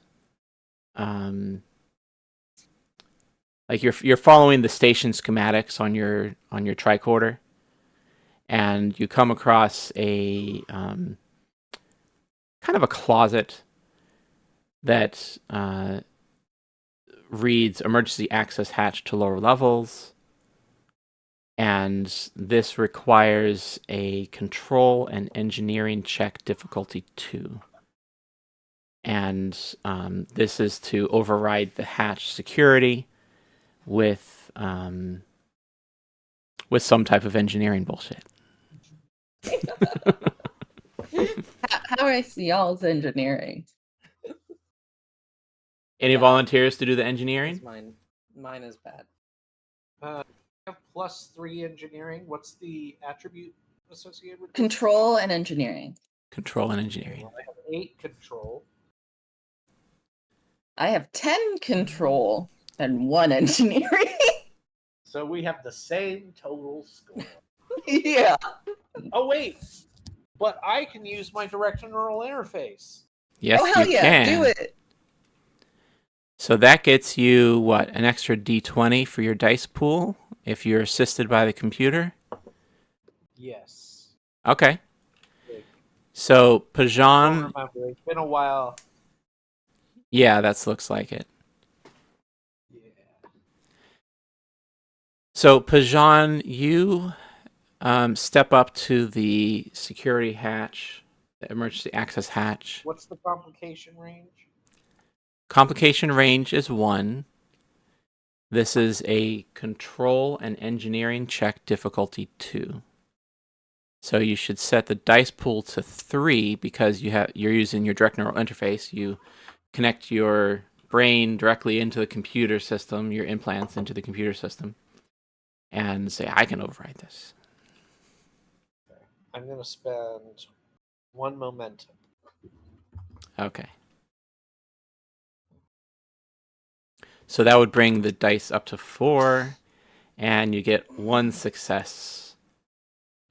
I'm going to offer to succeed at cost. It'll cost you 1 more threat to make up that extra success.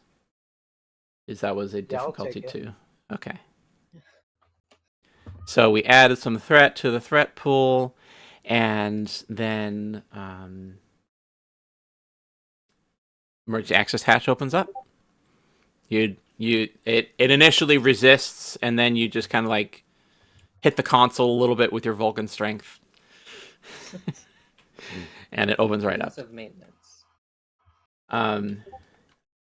You enter the lower levels. They are a maze. Environmental control systems are damaged, with the temperature fluctuating. Some areas too cold, some areas too hot. There's cargo containers in the hallways that kind of provide a little bit of cover. And there's a lot of maintenance equipment. You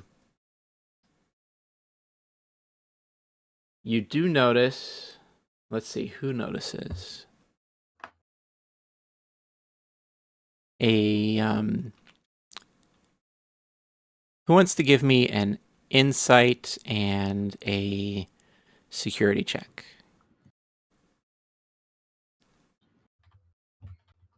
I might actually... What's your insight like, Eva? What did you say? My insight is 8. My security is 4.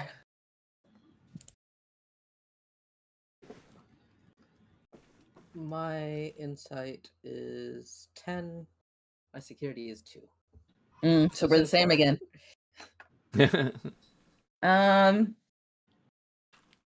Well, would this count as an espionage focus? No, this is just to observe your surroundings in the lower level, to try to get your bearings. Would a survival focus apply? I'll say yes. Yay! Okay. I will do it then. Using focus. Okay. 2 dice. Right? Yes, 2 dice, and this was just a difficulty 1. Okay. Okay. Yay!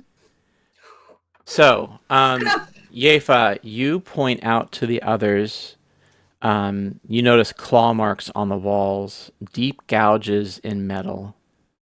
There's a trail of torn fabric from someone's formal attire.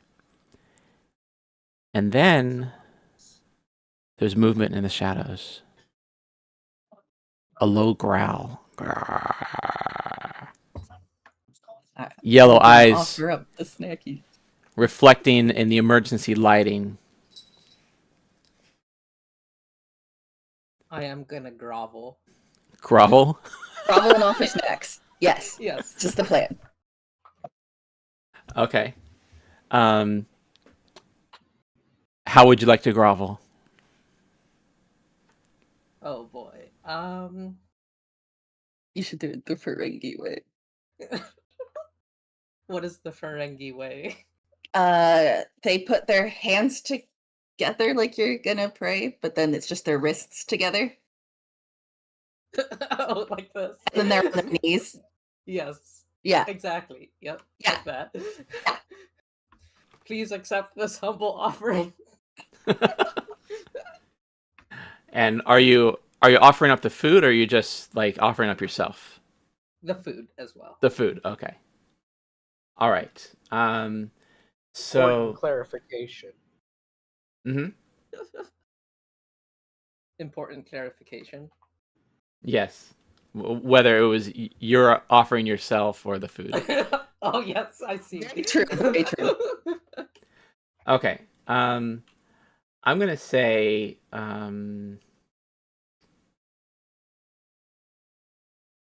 Kellis, please give me a presence and science check. Difficulty 2. Presence and science. It's an exotic combo, if I'm not mistaken. Mm-hmm. Don't see that one every day. medicine wouldn't apply more. So I'm saying science I'm saying presence because you're kind of presenting some food, and science because you're trying to piece together the biochemistry and the hunt instincts and the food desire and everything else. So would neuropsychology apply as a focus? Sure. I keep using it. It keeps working. Whatever you need. I mean, that's Uh-huh. how general skills are, you know. Yeah, Yeah. that's the point. All right, let's try. Woo! All right, and that was Yay! difficulty 2 and 2 successes. So you succeed on that check, and so here's what happens.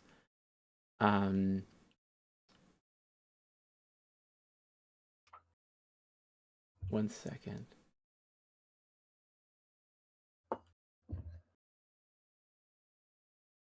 Okay.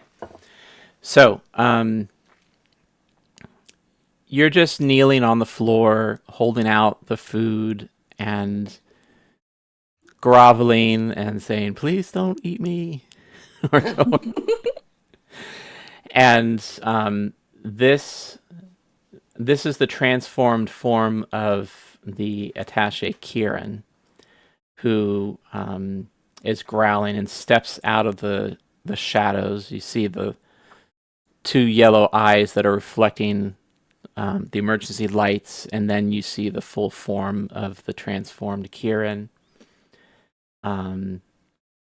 which there's no better word than just werewolf, except that were is an old English term for man, and so this would be a lycana wolf,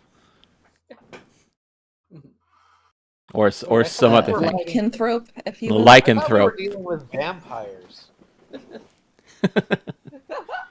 I did think they were vampires at first for a good minute. I left- when they said there was light I was just kidding. entering. That's even funnier. I left it a little bit ambiguous until the transformation sequence. That's what makes it a spooky mystery. Yeah.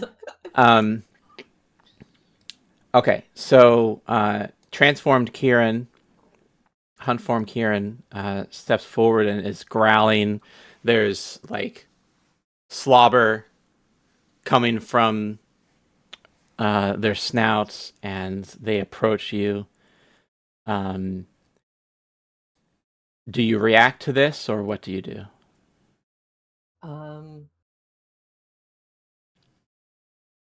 So part of it is I want to look submissive, like look like I'm not a threat, Okay. but I also want to make sure that Kieran isn't just gonna drag me off and I become another captured Starfleet officer.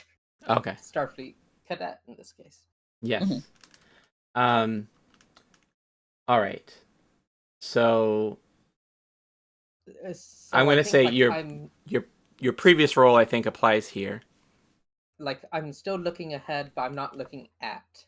Right. Okay. So you're not making like direct eye contact and not trying to be threatening or anything like that. Mhm. Okay. So Kieran seems to recognize you as not a threat and swipes up the like a clawful, like a pawful of food, and kind of backs off into the shadows and then starts eating it Mhm. and lets you pass. Okay. Now you approach, as a group, you continue down the hallway. You find, let's see, Is Kieran coming with us, or is just yes. staying guard? Well, Kieran stays at a respectable distance, but kind of trails you a little bit. So lets you pass towards down the hallways towards the other group. And then we are going to look at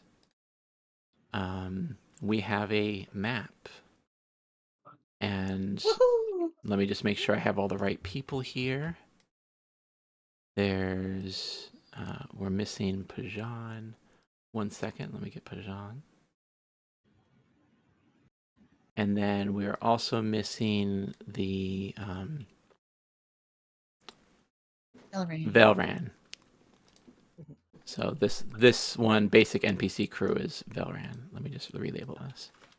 Gotcha. Velran. Okay. And one more thing I need to change for this is lighting. Okay. So you are at the entrance.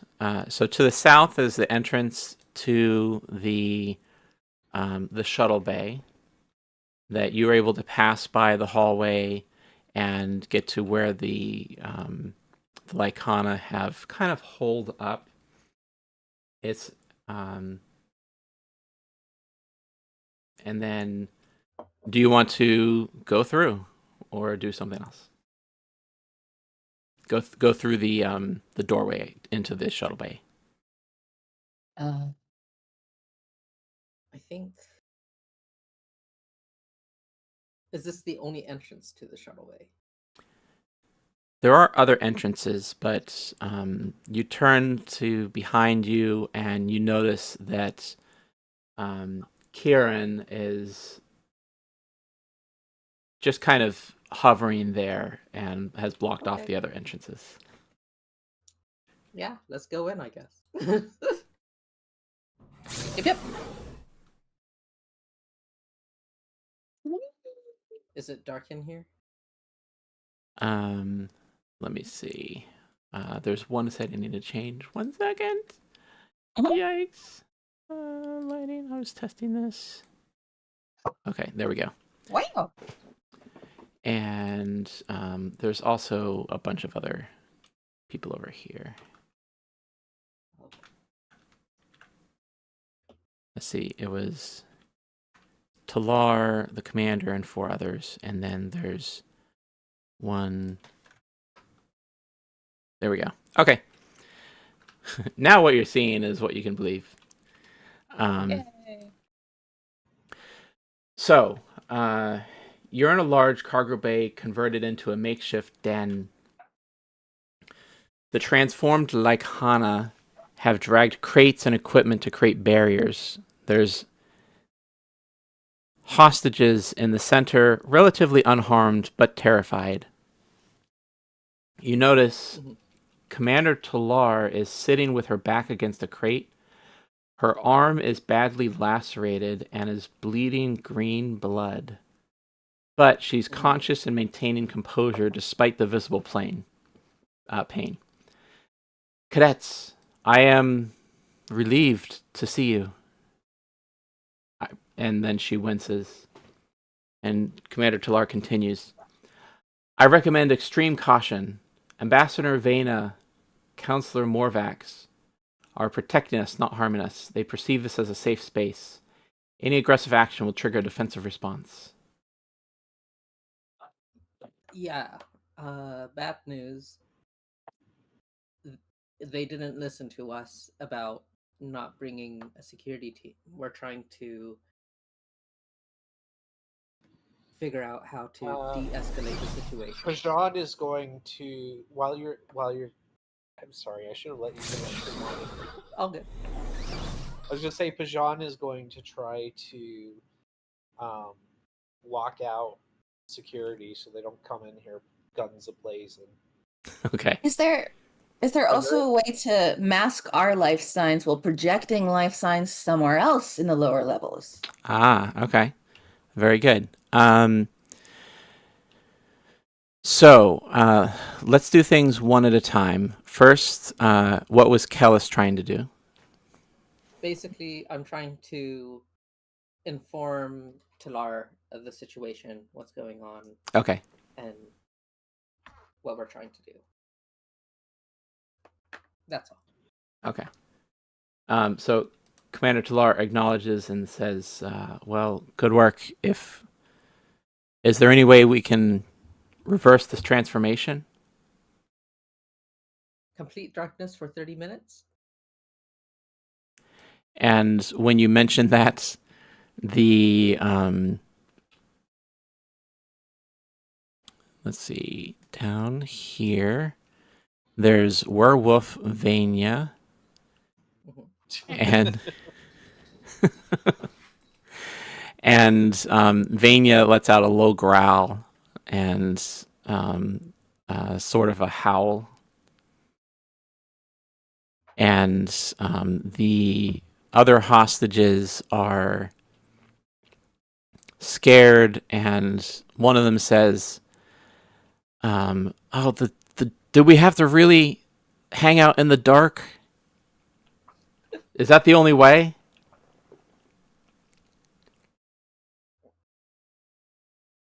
It's I shrug and say, "Let me know if you've got a better idea."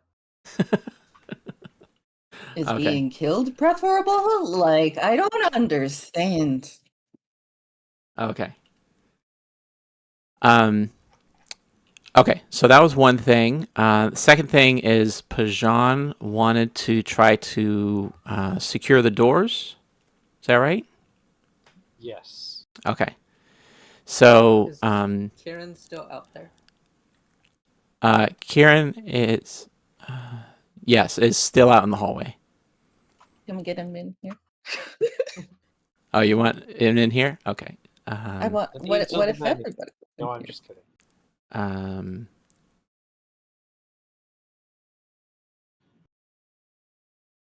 one second. So Pajan, you go over to the doorway. It automatically opens, and a Lycana werewolf steps in and just kind of goes off to the side. And then if you want to secure the thing, I'm going to say this is going to be a daring and engineering check. Yes. Good at those.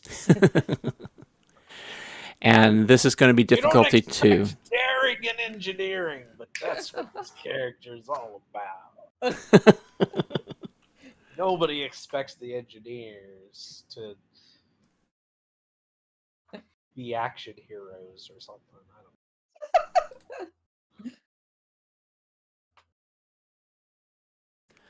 I don't Okay. What level difficulty? Difficulty 2, and this is to secure the doors. I'll say like all the doors for this shuttle bay or cargo bay. Okay. I am going to use one momentum.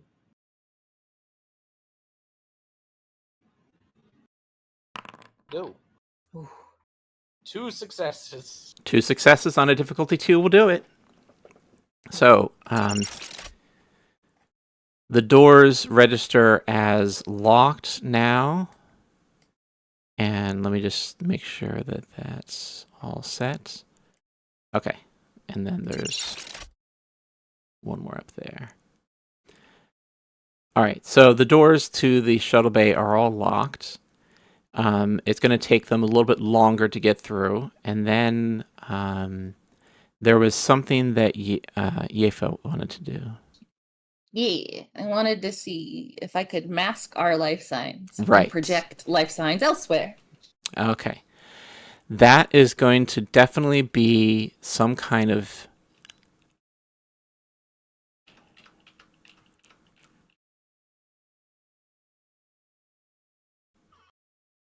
I'll say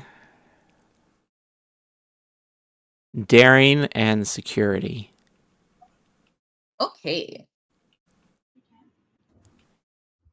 Just a And second, folks. Mm-hmm. Mhm.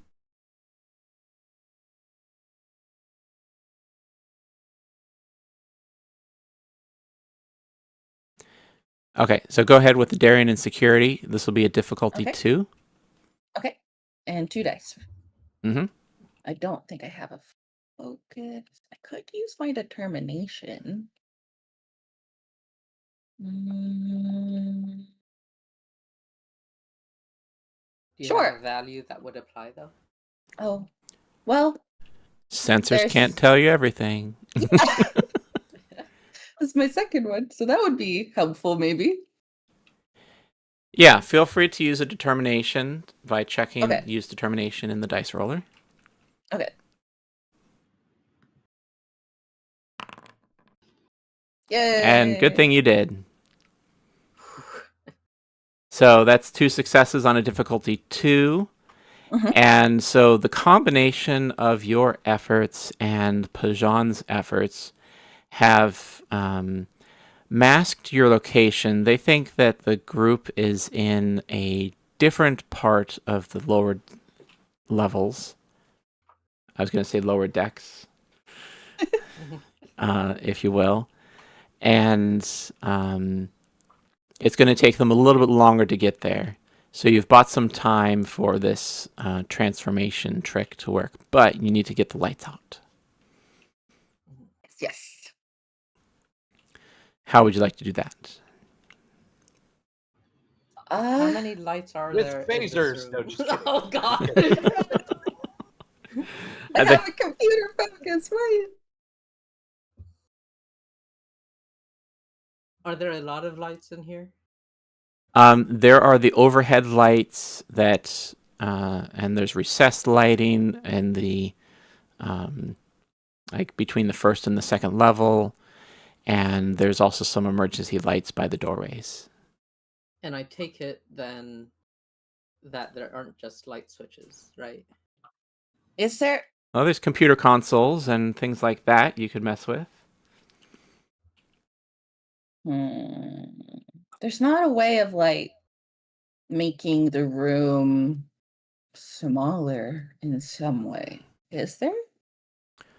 I don't know. Well, you That's are in more a of shuttle bay. Doctor Who situation than Star Trek. Yeah. We could crowd into a shuttle if we can convince everyone to do that. That Everybody kinda get seems- on. Yeah. I think if we convince. I also feel like they would notice us launching one if it launched. Well, no, not launching a shuttle, just crowding into it and turning all the lights off. Well, how would that be different from being out here with all the lights off? Because it's easier to turn all the lights off in the shuttle than it is to turn the lights off in the whole shuttle bay. Well, we would So- also have to block out the like all the windows. Yeah. Yeah, that's more of what I was thinking is how And how also we'd have to different. like if we could communicate clearly enough to these transformed folks to Mhm. corral them into a shuttle, we could probably communicate well enough to just say, "Hey, Just stay there, put hang your out. hands in the air" or something. Or like help us get the lights out.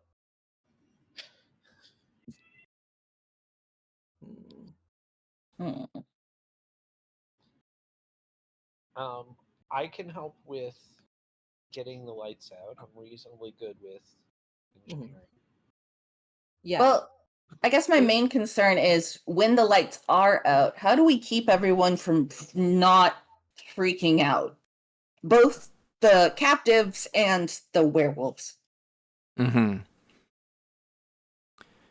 Sing campfire songs. Well, Actually, let me ask Valerin. We have our NPC ally. Yeah. Do you have any ideas how we can keep everyone calm while the lights are out? and Valorin says, "Well, I heard you know some campfire songs." Perfect. No. I could give the Bajoran funeral prayer, which is like 10 hours long. That'll do it. That'll do it. That'll Might last. work even if we can't get the lights off. So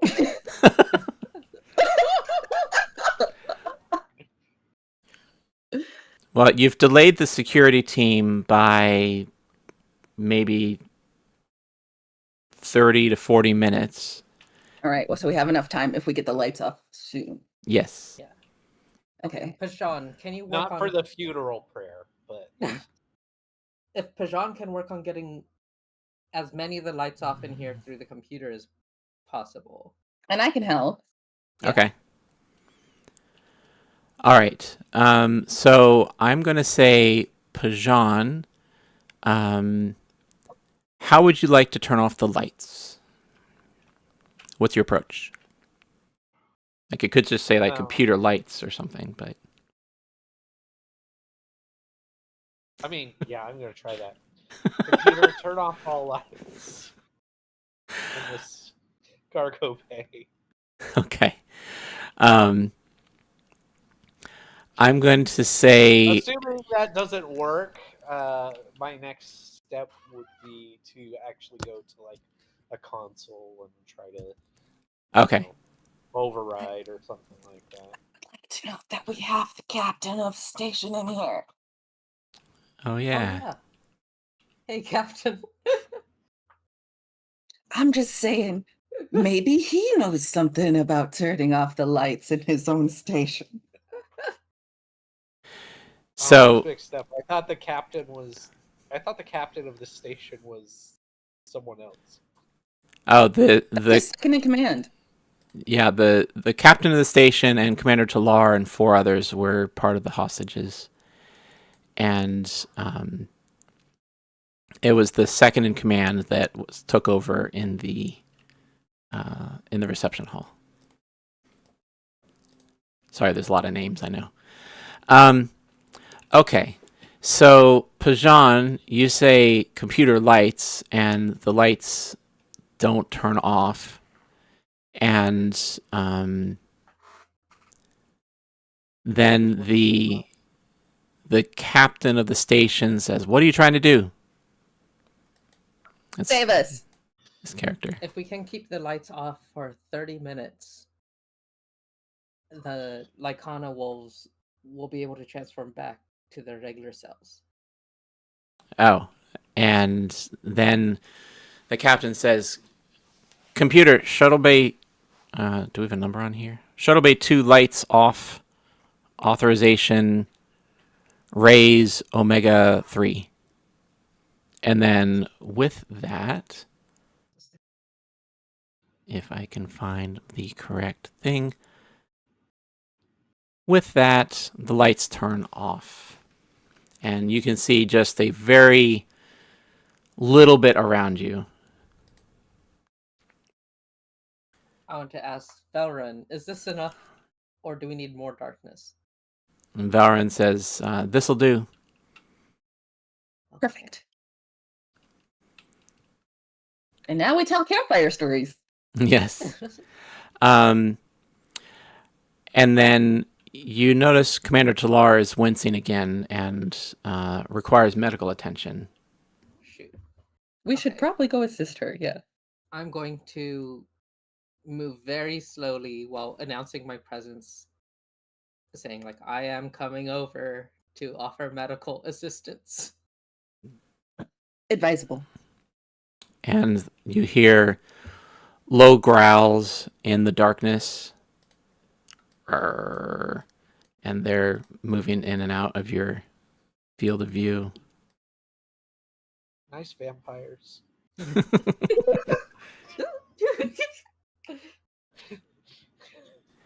And so these 2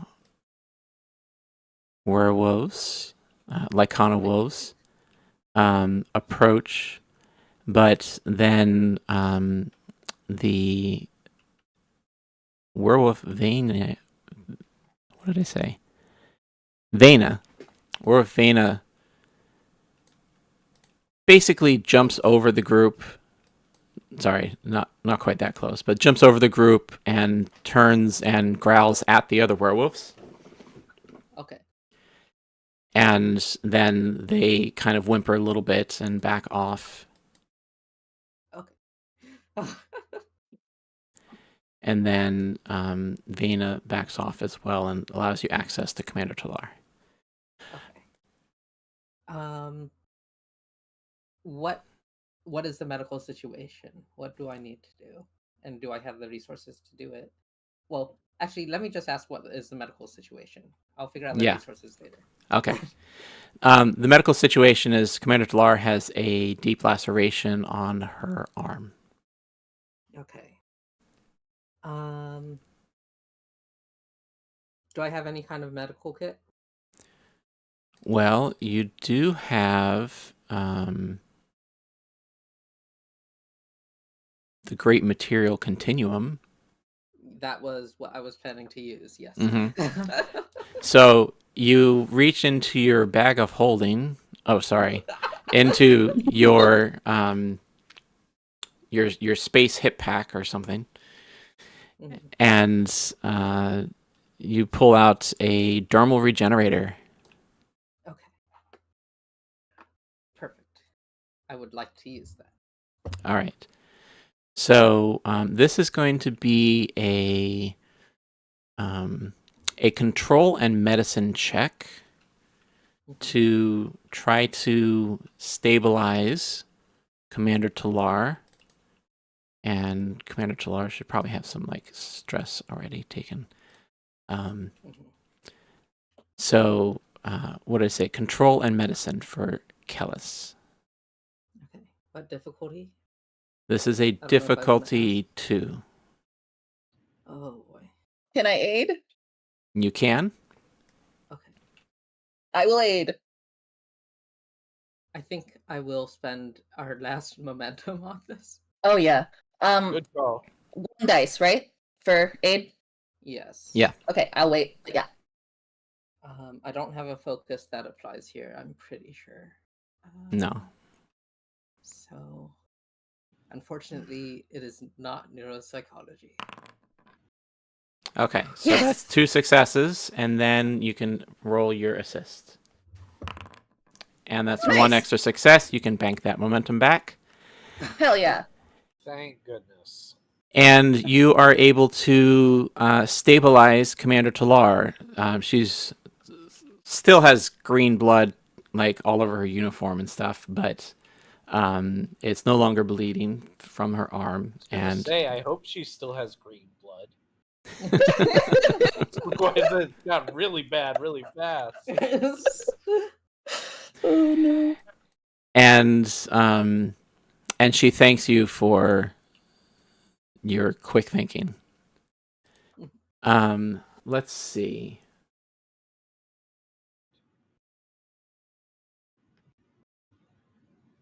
I'm going to need...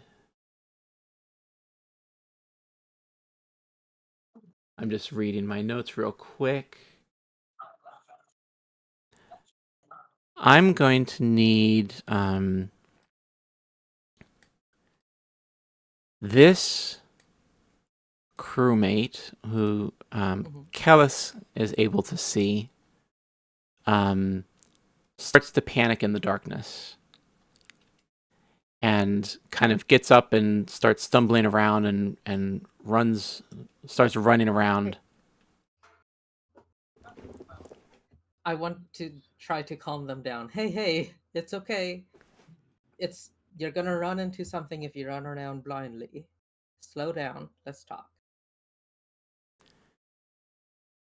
And he says, "No, I'm scared of the dark."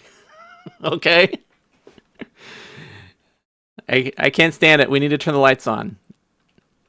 I understand that it's very uncomfortable for you. How about we go into a shuttle and close the windows, and then we can make some light in there. We can turn the lights on in the shuttle? As long as no light gets out. Well, okay. Can you work with me on that? All right, lead the way. Okay. And then this crew comes down. You can open up the shuttle and they go in. The shuttle. And you close the shuttle.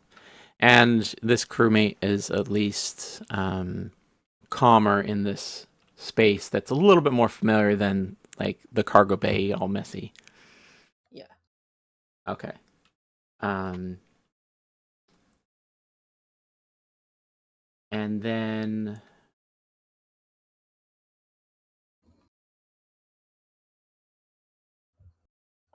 I'm going to spend. Oh no. I'm going to spend my threat, I get a determination. Yay. and you get a determination for that because I spent 4 threats. And this is going to No fear, open be. fear. Is that just them, or is that every character gets a determination? Or I think it's just me. Yeah, It's the will of the prophets ability. yeah, that's a special oh, ability. Okay, I thought it was like I thought I was forgetting something that gets triggered when That's fair. that gets added. Okay, 1, 2, 3, That's a handy ability. Good job. 4. Yeah. Yeah, that's nice. Recharge that determination. So you hear at the bulkhead door the sounds of the security team, and there's about 5 minutes left. The Lycana wolves are starting to kind of calm down, and they're kind of like nesting is the wrong word, but like finding comfortable spaces to sit. They're if you look They're closely, chilling. you can see them spinning around in circles. Yes. And then laying down. They spin around 2 or 3 times just to find the right spots and then plop down. And so this is the threat spend. You hear the security team is now at the doorway. They have figured out your ruse, and they are trying to undo the security locks that Pajan did. Can I phaser the door shut? You can certainly try. Mm-hmm. Okay. Are you sure you want to do it that way? I don't know if I want to do it that way. It's just my first thought. I guess though, if Pacharon is too far away, he can't really suggest that. So don't let me metagame you.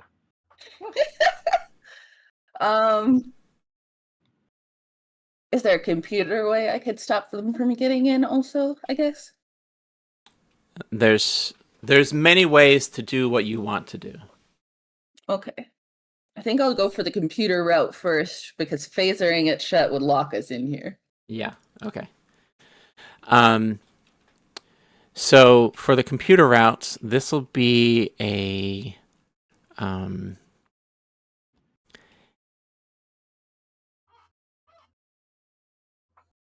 daring and a engineering check.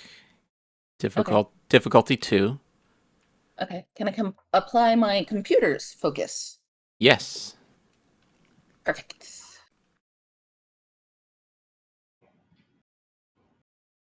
Okay. And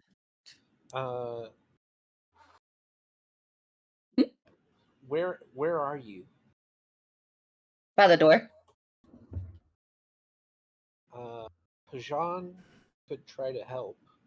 I would appreciate help.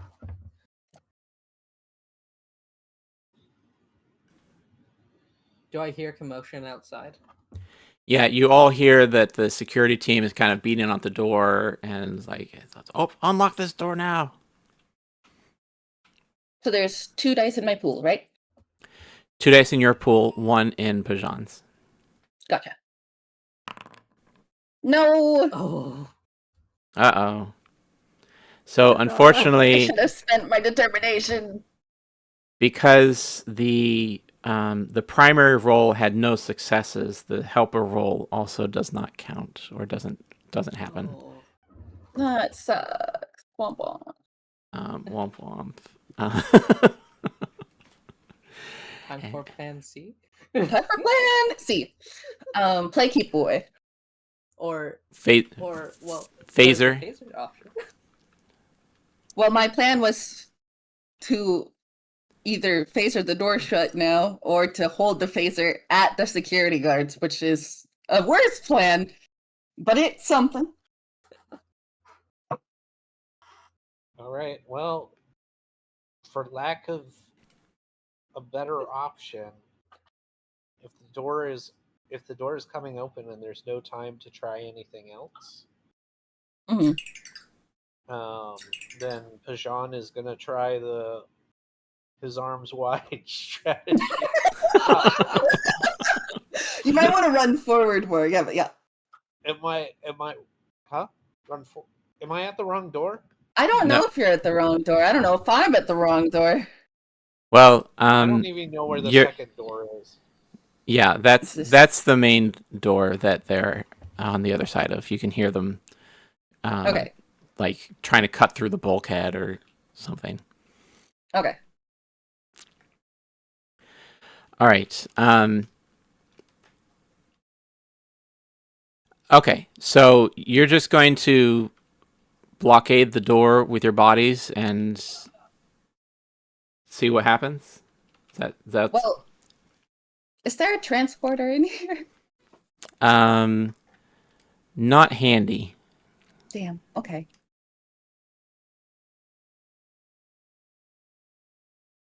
Okay. Yeah, I'm gonna just try and fist fight them. Okay. Or stun them as much as possible. All right, so the door is unlocked and opens up, revealing 4 security officers who kind of barge in. Yeah, you And- wait 5 minutes. The situation is under control. And one of them says, "Why are all the lights off?" Because It the captain triggers said so. It triggers the captain ordered it. It triggers the lycanthropes, the circadian rhythm. They've fallen asleep. Just don't wake them up. Just don't wake them up. Just chill. Just Give us- chill. They just need we just need 20 minutes. Just a power nap, dude. Just a power nap. Okay, I'm going to say presence and security checks for both of you. Okay. And we'll see. Individual. Yeah, individual checks. Is there a way that I can join them without light getting out of the shuttle?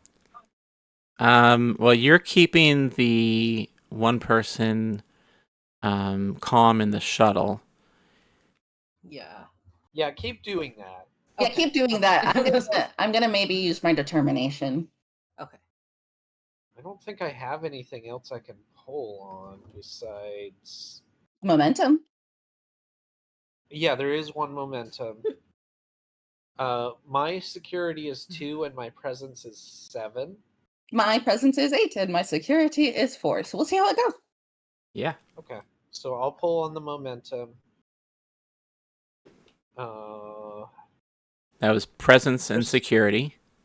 I'm just looking at my talents to see if there's anything. I doubt the security guy will let me mind meld to explain things. Probably be like, "Hey, freak out more." Oh, here we go. Fire at will. Are any of the security guards named Will? No, they're not. Oh, okay, never mind. That doesn't apply. Okay. Oh, wait. Ooh. Wait, was this one I had? Was this one I set up correctly or incorrectly? The dry wit would give you a focus if you make a joke that is characteristic of your character. So you would have to give us a joke, and then that focus could apply. I mean, power nap. Well, you see, we had to power down the lights because a power nap. We had to power down the lights so that they could take a power nap, as it were. But Oh my gosh! All right, I heard laughs. give me the give me the roll. Give me the roll. Insight security. Or sorry. Present. What did it say? you. Insight is much better for It was Presence presence security. and security, I Yeah. think, for me. I Yeah. think it was present. Present security is correct. Okay, so do I get a bonus dice for that dry wit or no? It's a focus. that does Or the focus. Oh, Okay, did you so check using determination? Oh, Yifa used determination. I saw that. Mhm. Okay. I haven't rolled yet. Okay. Go ahead and roll. Okay. Okay. Yeah. Cool. So, this was difficulty 2, I believe, and so here's what happens. First, Yefa, you can bank 1 more momentum, and you can use that. I'd make a suggestion. You could use that to create a scene condition, kind of like how like you turn off the lights and all the lights turned off. That's a scene condition. Okay. So you can use that momentum to create some type of condition on the scene that helps you. If you Make like. everybody chill out, basically. Make everyone chill. Everybody is Okay. calm and reasonable. Well, it's not magic, but I suppose. Let's see. Who is Can I make a suggestion? empathic? Yeah, go ahead. You could, like, really over the top laugh at my joke, Mhm. just out of just to confuse them, if nothing else. Create a state of confusion that lasts for enough time. Okay, sure. So, Kent, you're performing a stand-up routine basically, and Yefa is listening and just like loving it. Mhm. And Have you ever noticed how carbon-based life forms are always walking around, but Damn, so true. silicon-based life forms prefer to hover? Real. very, very real, very real. I think the same condition then is silly. Scene Yes. condition. Silly. Silly. Okay, so the officers, the security officers, are kind of confused, and they're listening to you. And in this time, I'm going to say that you have been able to distract them for long enough that let's see.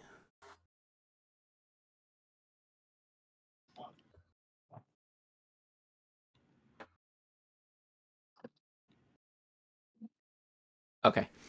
You've been able to distract them for long enough that the Lycana have transformed back into their rest form. And they step out of the darkness into the light that's cast from this corridor opening. And the what did I say? Vanya?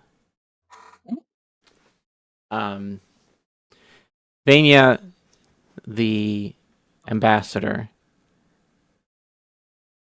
thanks you all, and you can come out of the shuttle now if you want to. By the way, You can hear me shout, "Can I Yeah. come out?" Yeah. Is it all clear, guys? and when the Have you ever observed that sometimes what logically should happen does not occur? I want to ask Fajon if he's ever considered stand-up. I could get him into an open mic. Awesome. So the Lycana have transformed back into their rest form. They thank you all for your help in resolving this very embarrassing diplomatic matter in a peaceful way. And then they... Oops, I don't want to grab all of you. They turn to Commander Talar and apologize profusely for the injury and are glad that she has been healed up by the cadets. And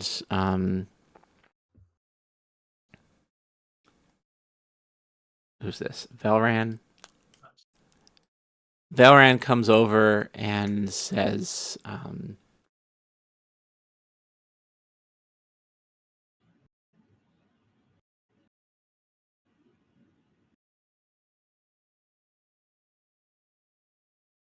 thank the stars that no one died, but the injury, the terror, this will surely end our admission to the Federation. We're monsters in their eyes now.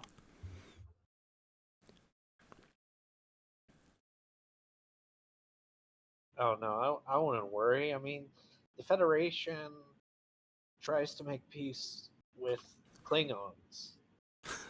Well, yeah. Or the aliens that make you go crazy if you look at them. Which ones are those?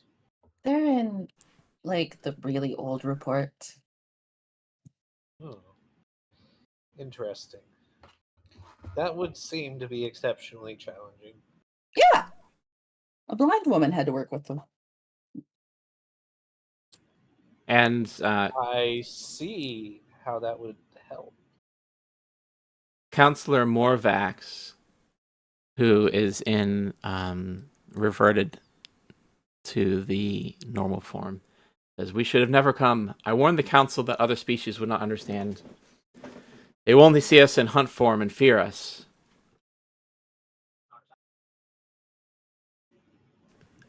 I just want to say, Oh no, we didn't.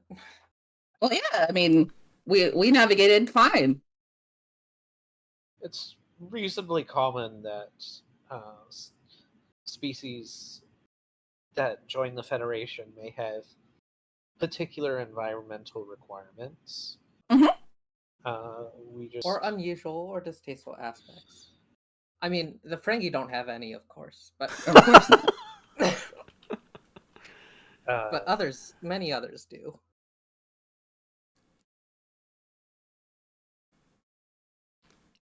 All right. Yeah. Besides, I mean, you can take my word for it. I was assimilated by the Borg, and well, they're not known to be friendly. Awesome. So the delegation listens and says, I suppose that you're right.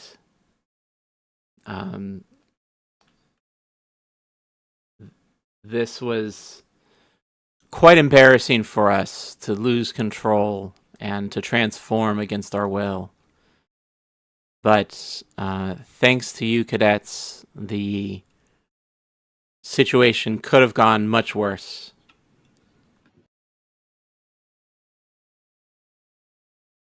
And Commander Talar let's see. So behind the security team rushes in a medical team, who I'm not going to. This one got stuck. Get unstuck. There you go. So medical team comes in and says, Commander Talar, you require medical assistance.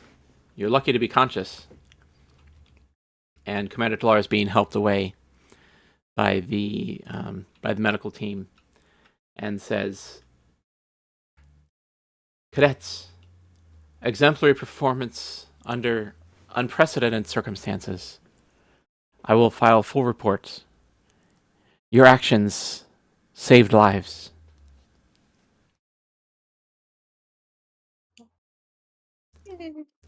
Thank you, all of you. And then that is the session.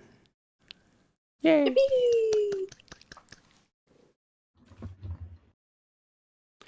Cool. So, what have we learned? Let's put us back on this.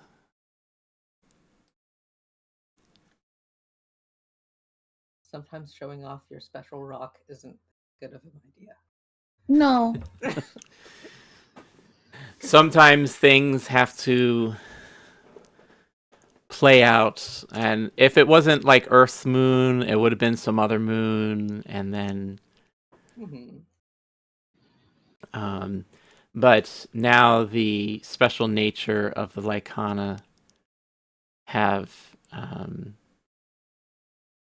been revealed, and they can make special adaptations to the environments that they need to exist in. Cool. All right. So here's what we're going to do. I'm going to have us say bye to the stream. And then after we've finished on the stream, we'll do our closing routine. Cool. So give me just a second. Hello, stream. Hello, everyone. Thank you for viewing. We are going to see who else is online right now.